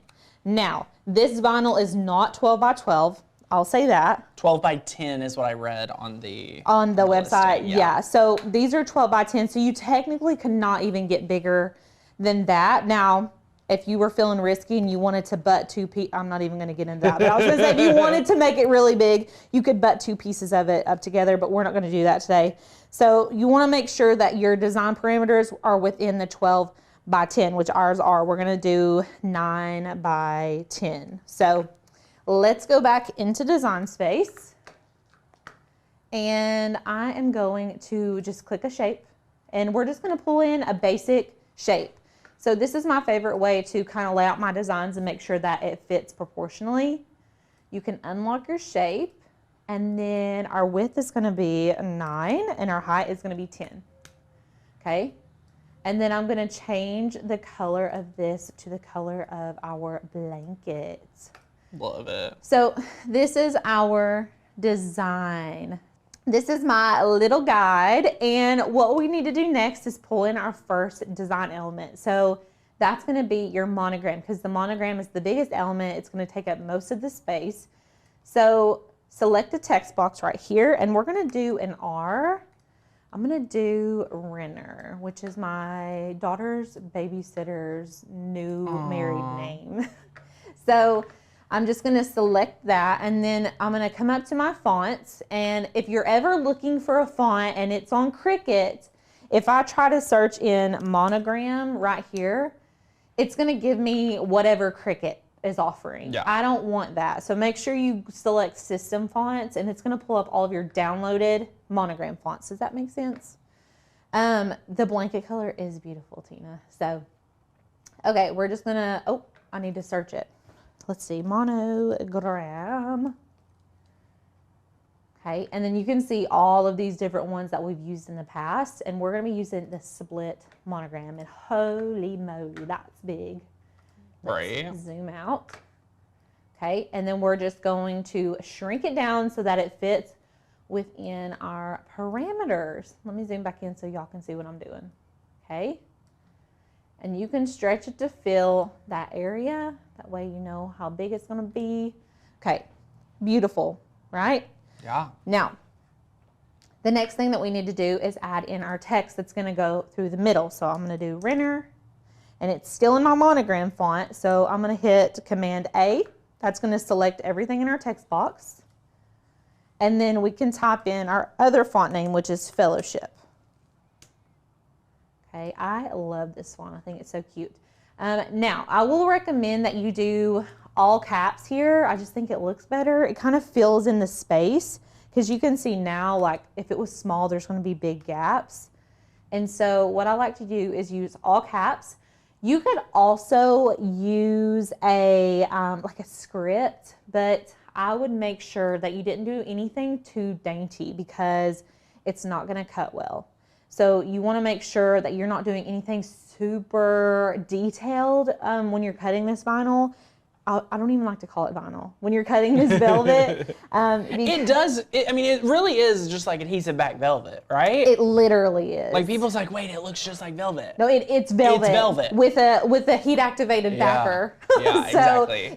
it literally is velvet. So, but you don't want to do anything super intricate just because you don't want to mess up your design. So we have lots of like beautiful floral monograms on our website that you're going to probably come across when you're looking at monograms. I don't really recommend those unless you're planning to make a bigger design. And this velvet does come in a roll. So if you wanted to do like a really long, like full last name and did like maybe some florals on that or something, you could, but I just wouldn't recommend. If you're going to do something this small on this scale, I would not do anything super intricate unless you kind of played with the cut settings and stuff like that on your own. And feel free to do that if you're feeling, brave. And then the last thing I want to do, and this is a design preference just for me, I like to add a little bit of space in between my letters. So I'm just going to add like a 0.5 of space, maybe even like a 0.8. Yes. Do you see how that makes, like, elevates it a little bit? Is it just me? No, I always feel like space in between my letters elevates my design. Maybe I'm just crazy. It just makes it stand out more. It does. It kind of cleans it up a little bit. You can read it better. Right. Increases readability. Now, I love that you were kind of just, for anyone here that is newer to using our monogram fonts, this is a really simple way to see how you can customize it. Like, it's really easy to work with our monograms. If you want to look at other monograms, sometimes you'll download 2 or 3 fonts to use a monogram font. And you would see the left, middle, and right. So just know that. And we have training for it if you all need it. Yes, and we've got so many good monogram fonts. Yes. Okay, so what I'm gonna do now is make sure everything is aligned. So I'm gonna go to my layers panel. I'm gonna select my R, hold the shift key down and select render. And then I'm going to align and center horizontally. Now, you can see right away that this is kind of not centered. It could just be the font. Sometimes if it's like a sans serif font, sometimes these little lines will throw off the alignment. So I'm just gonna bump it back into where I think that it looks more centered. So you don't always have to trust your align tool. Most of the time it's right, but if it looks off, adjust it. Yeah. And it did look a little bit off. So I'm pulling it in. And then I saw someone ask about the lines on the N. They should cut fine, but yes, like, I don't want to be doing a font that has lots of thin, skinny lines, but I think if we have a few here and there, we should be fine. We'll cross our fingers, right? Yeah. So after you get it lined up exactly how you want it, I'm going to select both of these, again, in the layers panel, and we're just going to attach them. And so this is going to keep everything exactly where it is. If I were to group these together, it would not do that. It would put my render somewhere on my cutting mat and it would put my R somewhere on my cutting mat. Right. But since I've attached them, they're going to stay where I want them to stay. And so that's it. That's all for the design process. Way. Yeah, so easy. I think that So took us like easy. 10 minutes maybe. Yeah. And so what you just need to do now is hide your little square. We're going to go to Make It. And since we're using a heat transfer vinyl, we are going to be cutting this from the back. So that means that we're going to be putting the carrier sheet face down onto the sticky part of the mat. So we're cutting it from the back, which means that we need to mirror our image. So if you're ever cutting heat transfer vinyl and you're putting the carrier sheet down onto the mat, you need to mirror your image. And so we will select continue. And then I am going to be cutting this on denim bonded. Who has used that cut setting here before? Ooh, not me. Me neither before this. Maybe I used it when I've actually cut denim. Have you cut denim before? Yeah, but are you using the rotary blade? No. What? No. Wow. Yeah. Wow. So I'm going to be using denim bonded, okay?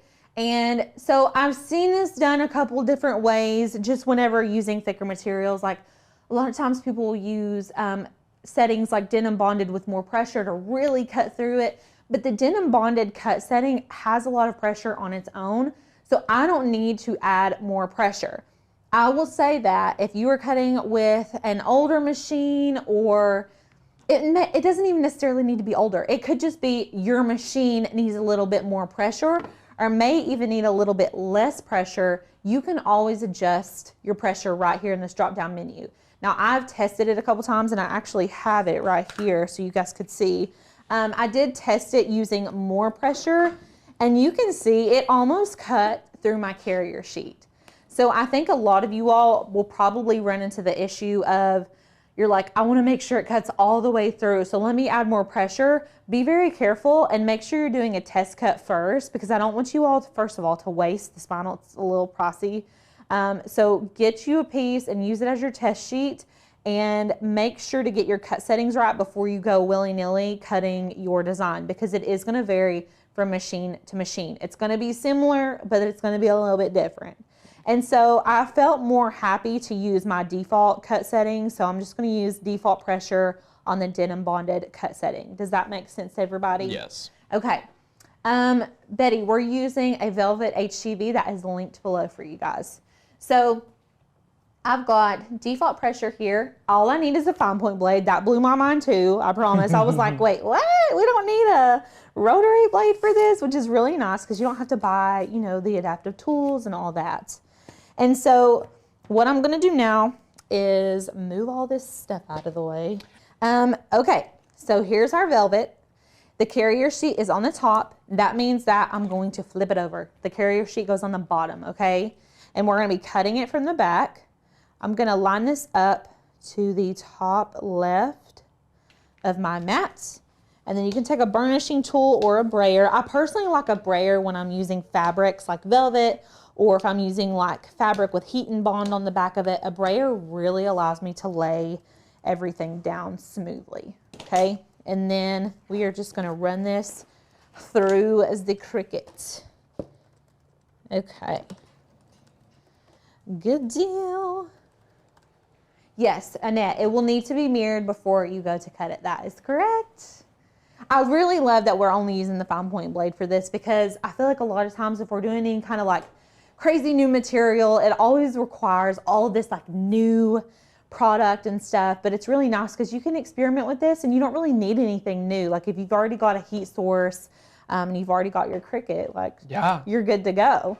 Honestly, you probably already got a blanket laying around somewhere if I had to guess. I really think that this velvet would look good, and I have not tried it on satin, so if you guys try it on satin, this would be gorgeous on a bridal robe. Yeah. Like, or bridesmaid robes. I feel like that would be so, so pretty. And so you all can see, let's go to the share screen. It's cutting one of 3 passes. So whenever you cut the denim bonded, it does cut more than one pass, and so that allows it to cut all the way through while only having to use that fine point blade. I love that. Yes. Love it. Okay, it's cutting right now. And so I don't know what pass it's on these, but on my smaller letters, it scares me every time. It did it to me the first time. Dun, dun, dun, dun. It makes me so nervous. So I kind of babysit it because I don't want it to mess up my cut. Yeah, for sure. And whenever something is doing multiple cuts, especially if there's fine lines, you have to be very careful. Yes. But if anything messes up, we can always recut. Okay. While it's cutting, please don't mess up. Thank you. We're going to turn our Cricut press on.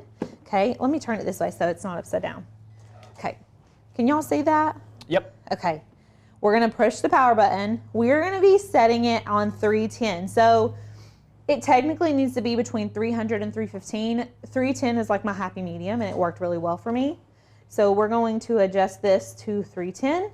And then we're going to be actually pressing it twice. So the first one you're going to press for 10 seconds, and then we apply a Teflon sheet and we press it for 15 more seconds. It sounds crazy, but I'm just following the rules, everybody. Love it. Okay, so I'm going to let that sit to the side. You're going to hit it how many times? Twice. Twice. Yes. That's not too bad. Alicia, are you sweating bullets over what is happening here with your velvet? Show us what's happening here on this beautiful live training. Okay, so I can already, these ends, and you guys you warned me, my ends on the other one were fine, but these did not cut as well, and I have a resolution. Okay, so we'll fix it, don't worry. But it did not, it cut them, but like it cut them away. So like our ends basically don't exist anymore. Everything else turned out really good. So I'm actually gonna use the R still. But what I'm gonna do, let's go back into Design Space before I weed anything. Let's just go back into Design Space and troubleshoot this very quickly. So you could just change the font if you wanted to, but I'm thinking I'm gonna add a very small offset and thicken it up. Let's see what it looks like. Well, we're gonna have to play. So I'm gonna detach everything, and I'm just gonna select render over here in my layers panel, and let's go to offset. Now 0.25 is way too big. I'm thinking like 0.05, if that. Okay, not too shabby. Let's see here. Let's hide the original Renner. Okay, are y'all seeing what Alicia's doing? She added an offset to then remove the regular font and to pretty much thicken up her font. She created her own font with being able to do this, and it automatically changes the color, which is so good because then when she presses Make It, she doesn't have to worry about removing anything. It's on its own color. Right. And so we don't even work because we're not going to be recutting that R. Yeah. And I didn't need to resize or anything. And so just adjust the offset until you get to a point where you feel like it's thick enough. And I feel like the ends here are thick enough now. And so I think that's going to work for me. Love it. And so really, I'm just going to hide this R. All we need to cut out is this. And I am going to just go to Make It. And I'm wondering if I have, we won't risk it. Okay. We're not risking it today. We're not going to risk it. I'm going to go ahead and remove this vinyl. Now be careful because this carrier sheet is attached, but like not, it comes off of the vinyl easily. Okay. And this is a thick or a strong grit mat, you guys. It does not play. I saw a couple of people last week. They were like, I do the go with gravity method and I snapped my mat in half. Oh my gosh, please I've always be careful. thought I couldn't do that, but this mat makes me feel like it could full happen. transparency, everyone watching, I do not support the mat that she's using. It's very strong. I probably made a bad decision. Yeah, I'm not a map. I'm not that matte guy. Like I've seen other ones and whatnot, but that one's Have you used this brand in standard grip before? I'm sure I have. I'm just not a fan. Yeah, it's just very sticky. Like I don't even know what you would even really use. Heather says there's not enough space on the bottom for it to recut. We're just recutting the name, and there is room at the bottom if we wanted to recut from that sheet. We could also use another sheet. I'm probably just going to use another sheet because we don't want to mess it up again. Right, You know what I'm saying? You don't want to have to put it in and out. Chrissy knows me. Chrissy knows Nikapa is my mat. Nicopa's my mat too. Nicopa is my fave. Now, Alicia, you have bragged on these mats before. The Karagi? Yeah. Oh, it was a long time ago. It's a different day. I have a different opinion. Right? I do like it if I really need a good strong grit mat though. Now, are you a fan of those black mats?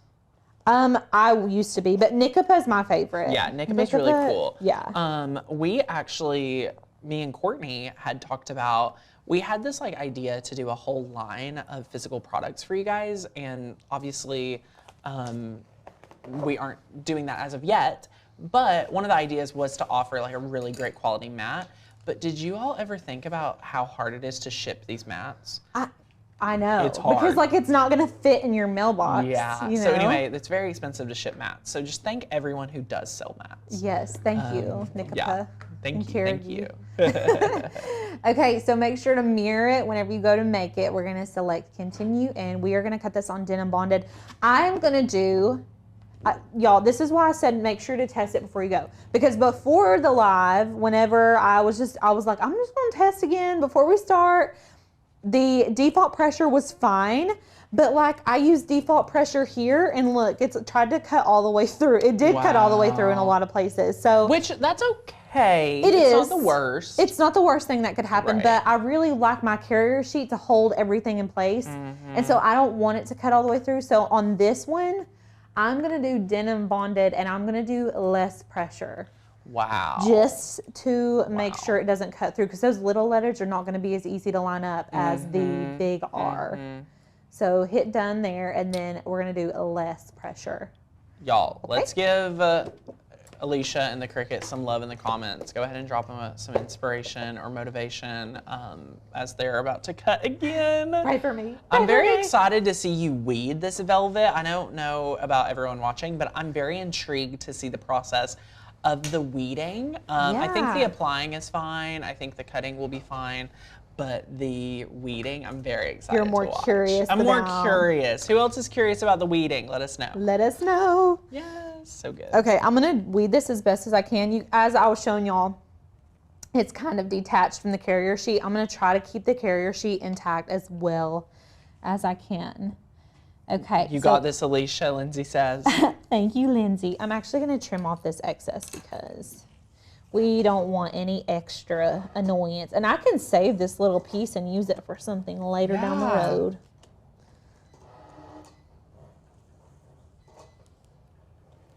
I'm watching you, Cricut. I'm watching them.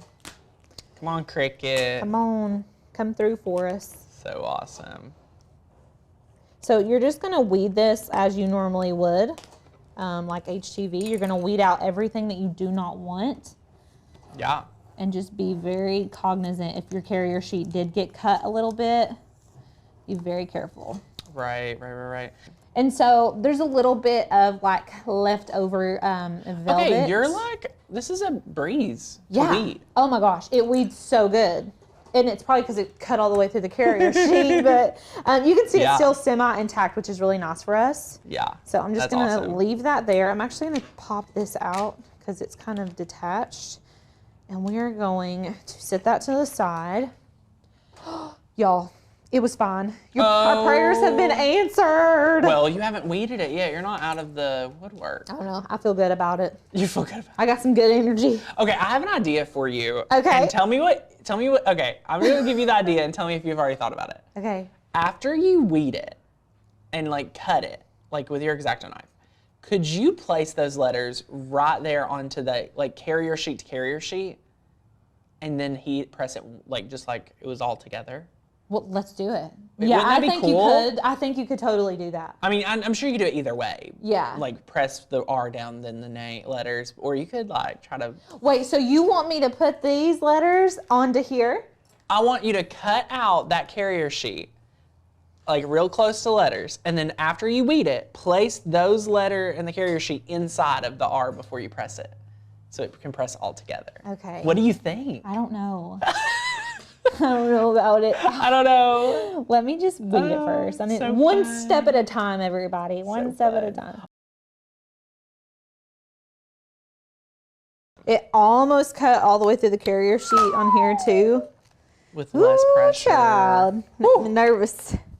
But look, it didn't. So praise this mat. Praise the Lord, oh my soul. I'm going to use it for other reasons, but I don't know. I'm not sure about it. Yeah. Okay, I feel better.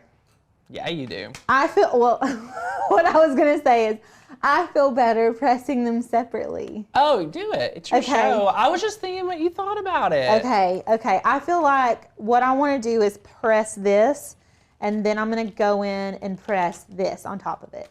Perfect. Okay.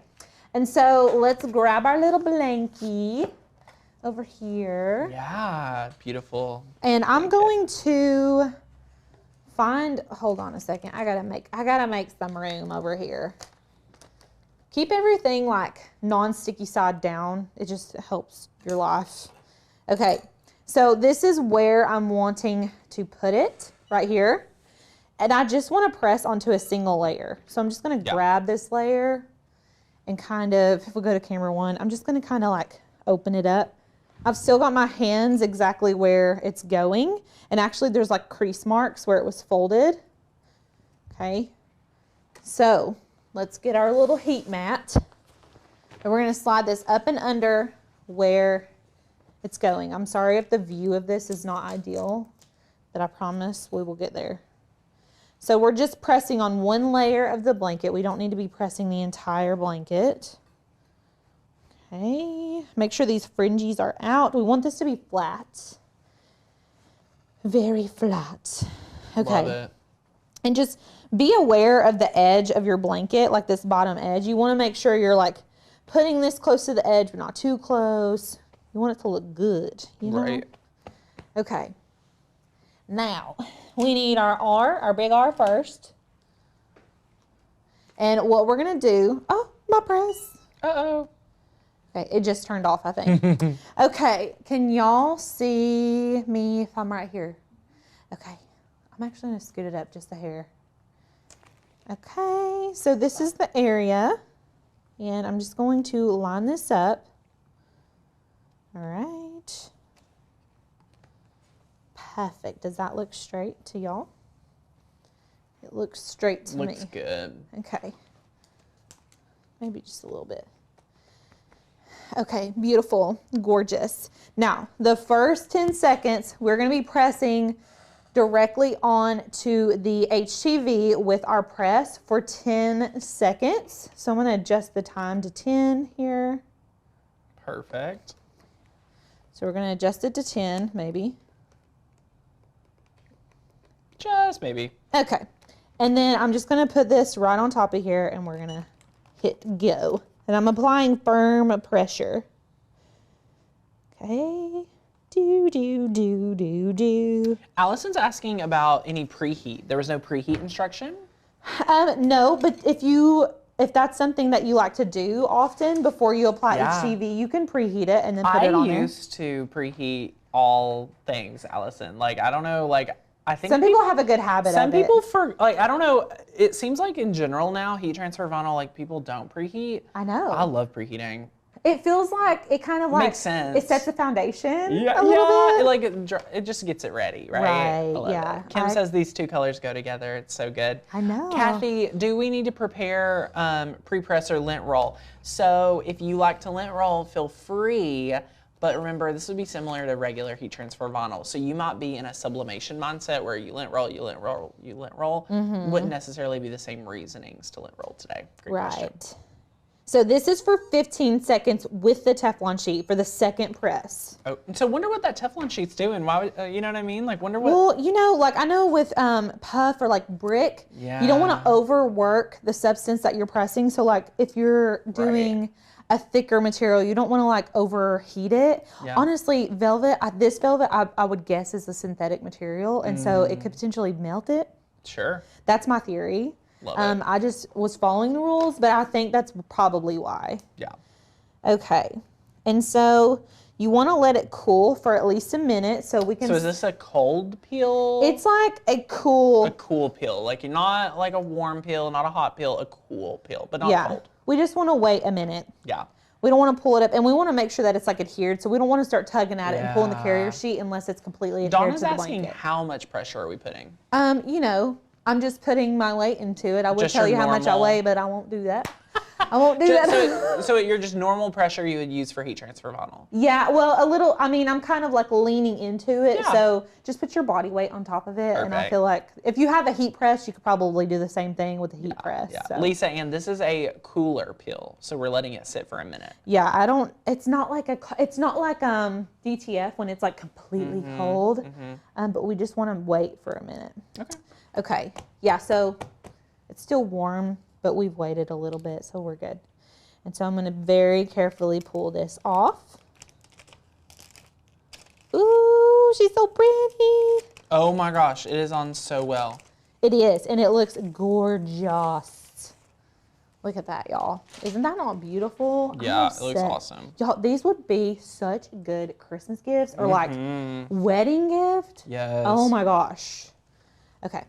So there it is. Is that not beautiful? I'm not going to show you the finished product until we get the last one on there, but okay, let's line this up.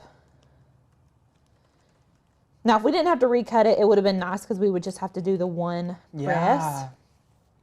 Since we did press this already, I don't want to apply heat directly to the velvet that's exposed. So I'm going to put a Teflon sheet to cover. Awesome. Yeah, so I'm just smart. going to cover And for that. everyone that was worried earlier about the residue, what you were noticing and what you were worried about was the velvet remnants. And what is really neat is those velvet remnants was attached to the adhesive backer. They were not going to transfer when the heat activated it because they had no adhesive. Yes. So that's just something to be aware of when you're looking at that and reasons to be totally fine with And the press. I thought the same. I was worried the same thing when I first did it. I was like, oh, I don't know. I think that's going to stick to it, but it's totally fine. Yeah, it totally is good. Yeah. Okay, and then I Yes, can just so good. remove this. I just used that leftover. I love that. What a hack. And then we're going to put this on top of everything, and we're going to go in for 15 seconds again. And I have not done 2 layers of the velvet before, so we're going to see if it affects the big R right here live. I think it'll be fine. I think it'll be fine, totally too. fine. Yeah. Yeah, I'm not We're worried. professionals, Alicia. We're be fine. profesh. Right. We've been around the block. Renee says, I admit I was holding my breath. Everyone was worried Don't about we all? it. I love that. And the cool part is like you got to see what happened and you didn't risk anything, right? We risked it for everyone. Yes, and I didn't start the timer, so let's hope that was about 15 seconds. Yeah, sure. Okay, so we're gonna let that sit for a minute and then we will pull it off. I think this could work on cotton towels. Like if you're talking about terry cloth towels, you would Yeah. have the same problem you would with regular heat transfer vinyl. It's textured. Yeah. So if you were like actively using it, but again, if it's decorative, you should be totally fine. Yeah, for sure. Ginger asked, what font would you suggest for bridesmaids robes with this velvet? Gypsy with a slight offset, because it's a kind of like a dainty handwritten font. It's a script, but I would add a very like a 0.05 offset onto it and then cut that offset out so it's not too thin. But yeah, that would be so pretty. I'm like, who's getting married? That Yeah. I know. Yeah. I could even make these for somebody. Everybody's on to their second baby. All our friends have already got married. It's like everyone's turning 30. Everyone's Yeah. married. Okay, and then we are just going to slowly remove our carrier sheets. Yes. All right, you Guys, guys. look at this. I mean, so come beautiful. on. That is just too good. Bougie. Let's get close. Like, are you guys kidding me? Look, it like folds with the blanket. You can't even tell. It's awesome. I love it. The second good. sheet, we were using that Teflon sheet for the second one in order to prevent overworking the velvet or the adhesive. So Perfect. Gypsy's my current favorite too, Tina. I use it for everything. Okay, what do you guys think? I love it. Hey everyone, welcome back to the Makers Gonna Learn YouTube channel. My name is Alicia, and today I'm gonna be talking about something that everybody has been so vocal about and so excited to see here on the channel, and that is puff vinyl. So this isn't like your normal heat transfer vinyl. This is the 3D puff vinyl that looks so cool whenever you apply heat to it and then pull that carrier sheet off. It gives that really neat three-dimensional effect. And I'm gonna show you all the different brands that we tried and the different heat settings as well as cut settings that worked for us. So you can see here, we use the Caesar brand 3D Puff HTV on this sweatshirt. This is in a fluorescent yellow, which we really love. It's super loud and super fun. And also it's 3D, so that just makes it that much better. And then I wanna see if you all can get a good look at this three-dimensional effect. And so normally with regular HTV, it's gonna be very flat, but with the 3D puff, you get this raised effect and it just adds another special element to all of your craft projects. And so whenever we started looking into puff vinyl, we thought there's got to be different brands and different types that we need to try out. That way we can decide which ones we like better. And so come to find out, there are lots of different brands, but we chose our top 3 that we typically use for regular HTV and adhesive vinyl. And those are the Tech Wrap Craft, the Caesar brand, and the Starcraft brand. And so I'm gonna show you all exactly what we found out, what we discovered, and I'm also gonna be cutting out some of these for you all and then pressing them, and that way you can see the differences in that way as well. Okay, so I've got the 3 different brands here. I've got my Tech Wrap Craft brand. We got this in white. I have some Caesar brand puff vinyl. And then I also got the Starcraft brand. And so these all feel different. The carrier sheets are even different. Cut settings and heat settings, all different. But we're gonna go through each and every one of those so you all can kind of decide on your own which one is gonna work best for you before you go into purchasing. Another thing you're gonna need is a strong grip mat. This is a well-loved strong grip mat, but it's still pretty sticky. If you don't have a strong grip mat, but you do have your puff vinyl already, do not fret.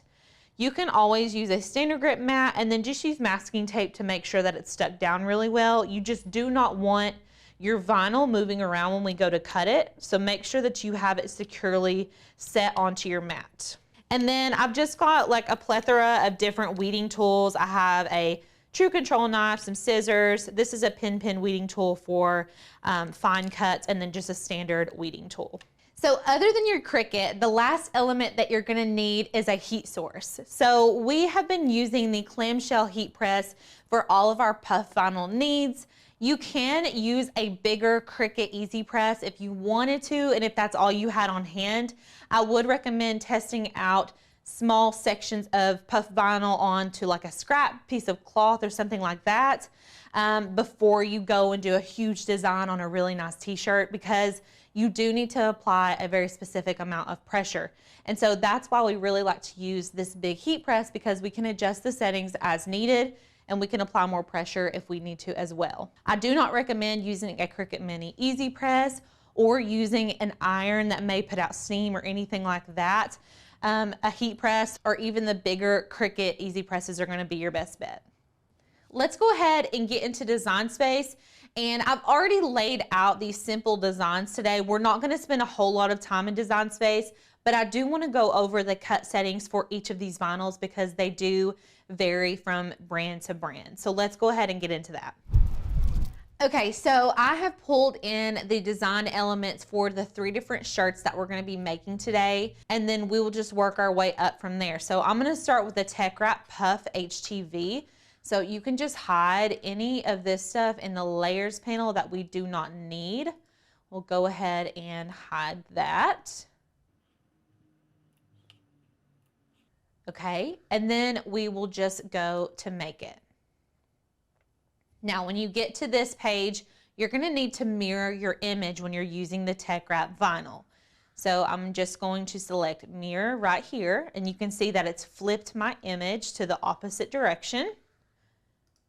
Select continue.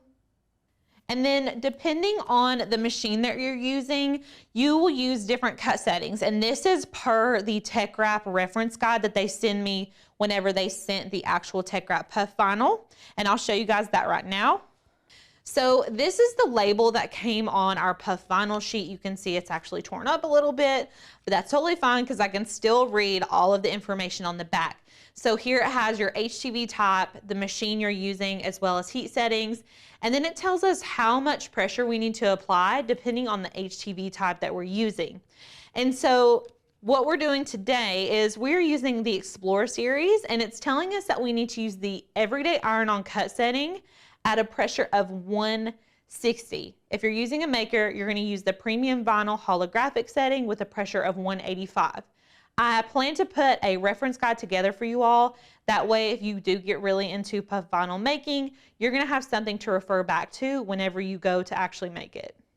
So back in Design Space, we're gonna be going to the Everyday Iron-On cut setting in order to cut this vinyl.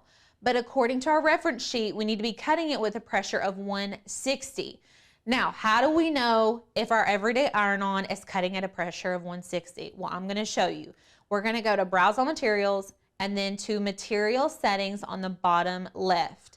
What you can do is scroll down here, and this is in alphabetical order, and you can find Everyday Iron-On right here. Now, the pressure setting is at 113, so that's not nearly as much as we need.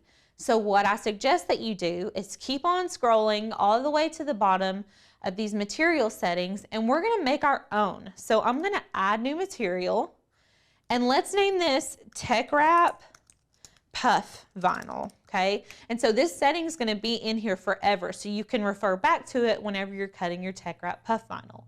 And you select Save, and then you can select manually how much pressure that you need. And so we need it to be at 160 or around that. And then you can see there's also options to do more passes, which we don't need. And you can also change the blade, which we're keeping it on a fine point blade, so that's not gonna affect us at all either. And then select Save. After that, you can select Done. And then, so you can't see it right here in our favorites, but we can go back to Browse All Materials and type in Tech. And you can see our cut setting is right here. So this is gonna be super handy for you if you continuously use this type of puff vinyl. So select Done. And then all we're gonna need to do is apply our HTV to our Strong Grip mat. So I've got my Tech Wrap vinyl here, and you can see there's an obvious shiny side and an obvious matte side. Now with Tech Wrap, we're applying it as the same as we would any other heat transfer vinyl, and that is shiny side down. So our carrier sheet is the shiny side. So with puff vinyl, you're always gonna put the carrier sheet face down. And so we're gonna turn this over so that the carrier sheet is facing the sticky side of our mat. Just line it up as good as you can.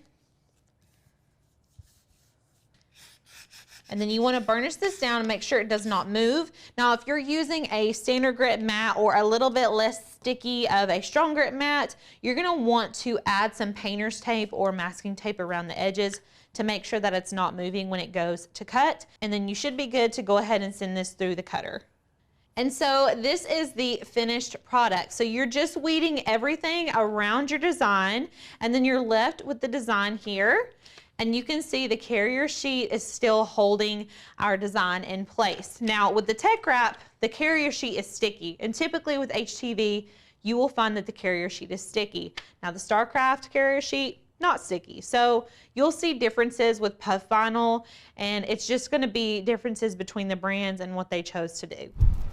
Okay, for this one, we are gonna be cutting the light bulb out of the StarCraft HTV 3D Puff. This one is a little bit trickier, and I'll show you why. So we can go ahead and go to the Make It screen. I'm gonna hide anything we don't need. But before we go to cut it, I wanna show you something that's a little bit different about the StarCraft HTV. So I've peeled up a corner here so that you all can really get a good visual, because with the StarCraft Puff HTV, you're gonna get a matte side and another semi-matte side. And so normally you're gonna hear us saying, put the shiny side down, put the shiny side towards the matte. Well, this case is gonna be a little bit different. So the carrier sheet is this more matte side, and I know that because I've slightly separated the vinyl from the carrier sheet, and that's a good way to tell which side is the carrier sheet and which side isn't, especially when you're working with puff vinyl. And so I know that the carrier sheet needs to be sticking towards the sticky side of my mat, which means this more matte side is gonna go down towards my mat whenever I go to cut it. And so you would just line it up like this, and let me grab a piece of scrap that I've already cut. And so you can see the more matte side is gonna go face down, okay? And I'm just gonna line this up in the corner just like we normally would. And then back in Design Space, I'm going to be mirroring my image here again because we've flipped the carrier sheet down. So our image is being cut in reverse, just like we normally would with HTV. And then we will select Continue. On the 143 Vinyl website, it advises us to cut StarCraft Puff HTV under the Everyday Iron-On cut settings. It does not specify pressure. It doesn't specify anything else other than Everyday Iron-On. So I'm just gonna cut it on the normal Everyday Iron-On cut setting, keep it at default pressure, and we're gonna go ahead and send this to the machine. Okay, so already with this one, it feels so much different after I've weeded out my design. So this is the matte carrier sheet. This is not sticky, you all. So on the other one, on this one, we had a sticky clear carrier sheet. This one is not sticky, and it's a little bit more frosted. And so you can tell a big difference here. I personally like the sticky one because I can put this on my shirt and I know it's not gonna move around. That's just personal preference. Okay, we are to the first one that we ever tried, and probably the most tricky one. But I just want you all to simply follow the instructions and you will be good to go. So this is the Caesar Easy Puff HTV, and we're gonna be cutting this MGO logo out of some brown puff HTV. Now let's go to the Make It screen, and we are going to select the cut settings we're gonna be using for this vinyl. Now, you need to mirror your image just like we've done for the other two. Go ahead and mirror that. Select Continue. And we are also going to be using the Everyday Iron-On. Now, so according to Caesar, you are to cut this on the Everyday Iron-On cut setting. So I'm going to just select that here. We're going to keep it at default pressure. And now let me go overhead and show you all exactly how to lay out this vinyl. So you've heard me preach shiny side down over and over and over again. If you've been on the channel for any extended amount of time, you've heard me say that. But with puff vinyl, I want you to think carrier sheet side down. Now with the Caesar Puff HTV, the carrier sheet is actually the matte side. So I'm going to show you all by peeling up a corner of this. Sometimes if I cut a little corner off, it's easy for me to grab. Okay, so I want you all to see here that the Caesar Puff carrier sheet is the matte side in this case, okay? So that means that this matte side needs to touch my sticky side of my mat because this is the carrier sheet. So the carrier sheet's always gonna go down when you're using puff vinyl. And so I'm cutting a pretty large image here. So I'm gonna use this entire sheet. I'm just going to line it up to that top edge.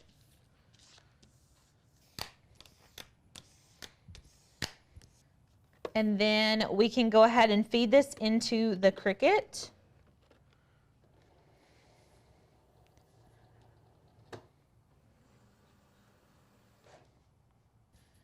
Now before I remove my puff vinyl, I always like to make sure that it cut all the way through. So you can take a weeding tool and just kind of make sure a portion of it is cut all the way through, and it has. So I'm just gonna go ahead and unload this and then weed it.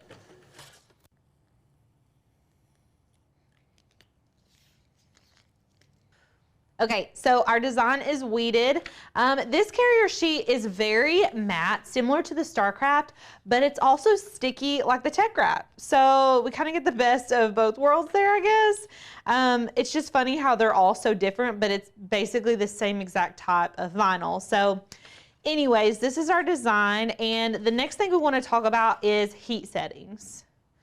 Okay, so I have paired up all of our designs with the different t-shirts or sweatshirts that they're gonna be going on. I want to talk about what heat settings and what length of time you're gonna need for each one of these puff vinyls. And so we're just gonna go back in order. So we started with our Tech Wrap, so I'm gonna start there for the heat settings.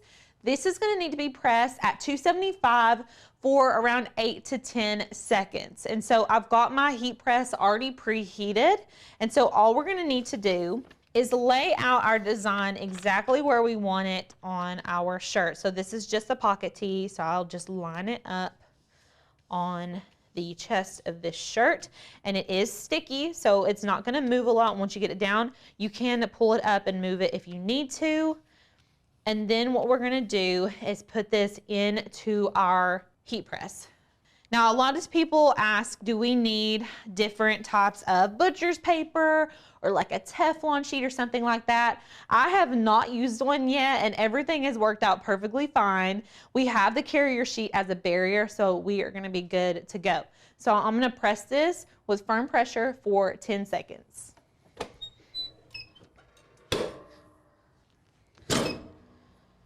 Okay, now online it told us to do a cool peel, but this peels off very easily and it does not affect it at all. I've tried cool peel, warm peel. If you want to follow the instructions, you can wait and do a cool peel, but the warm peel worked out perfectly fine for us, and I'm going to show you all close up what this looks like.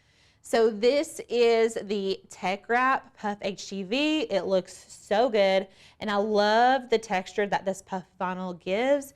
Just worked out really nicely for us. So this is the StarCraft. We're gonna be cutting this with the more matte side. And I'm just gonna be doing another chest logo right here. Now this is not sticky, so it will try to move. You can apply some heat resistant tape around the edges of this, which I'm gonna do really quick. And this is gonna prevent it from moving around whenever it goes into the press.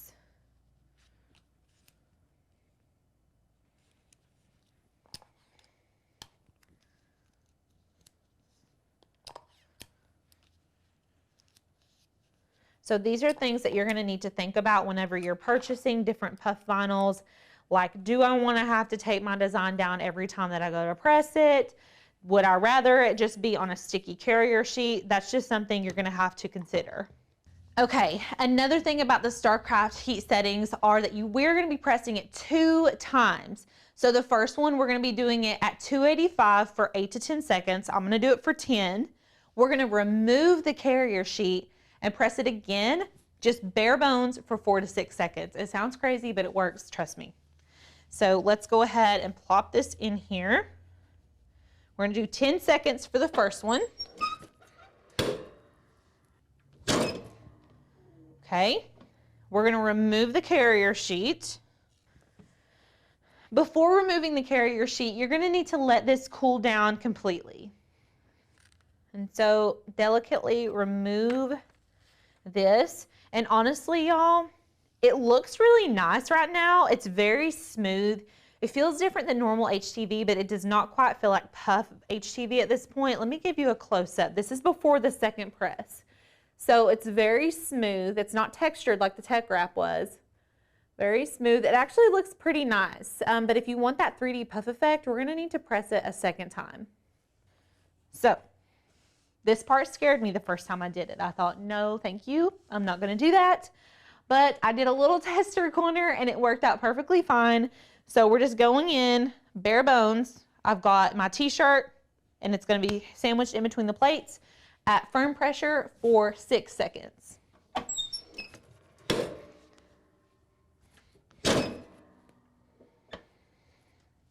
And this does not leave any residue on your plates or anything that I've noticed, but it looks very, very nice. So this is the 3D Puff StarCraft final product. So there are some pretty obvious differences when I first look at it. The StarCraft has a much different texture, and it's also kind of like it's bled the design together, so there's not as much gap in between like the cut lines where the scissors touch.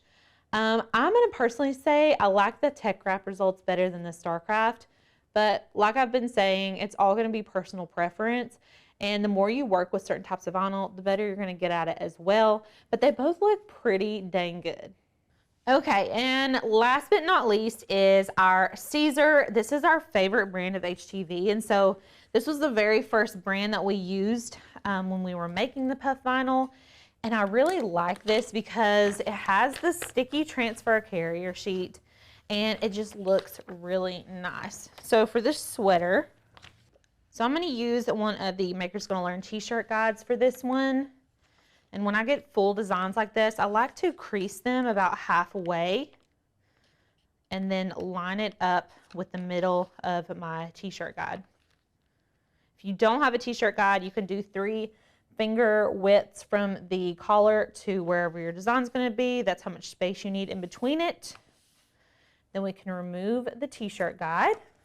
And so the heat settings for the Caesar are going to be actually at 280 a little bit more time. So I'm going to go over to my heat press and we're going to bump this up to 280. And then as soon as that gets a little bit hotter, we will press our design in the heat press.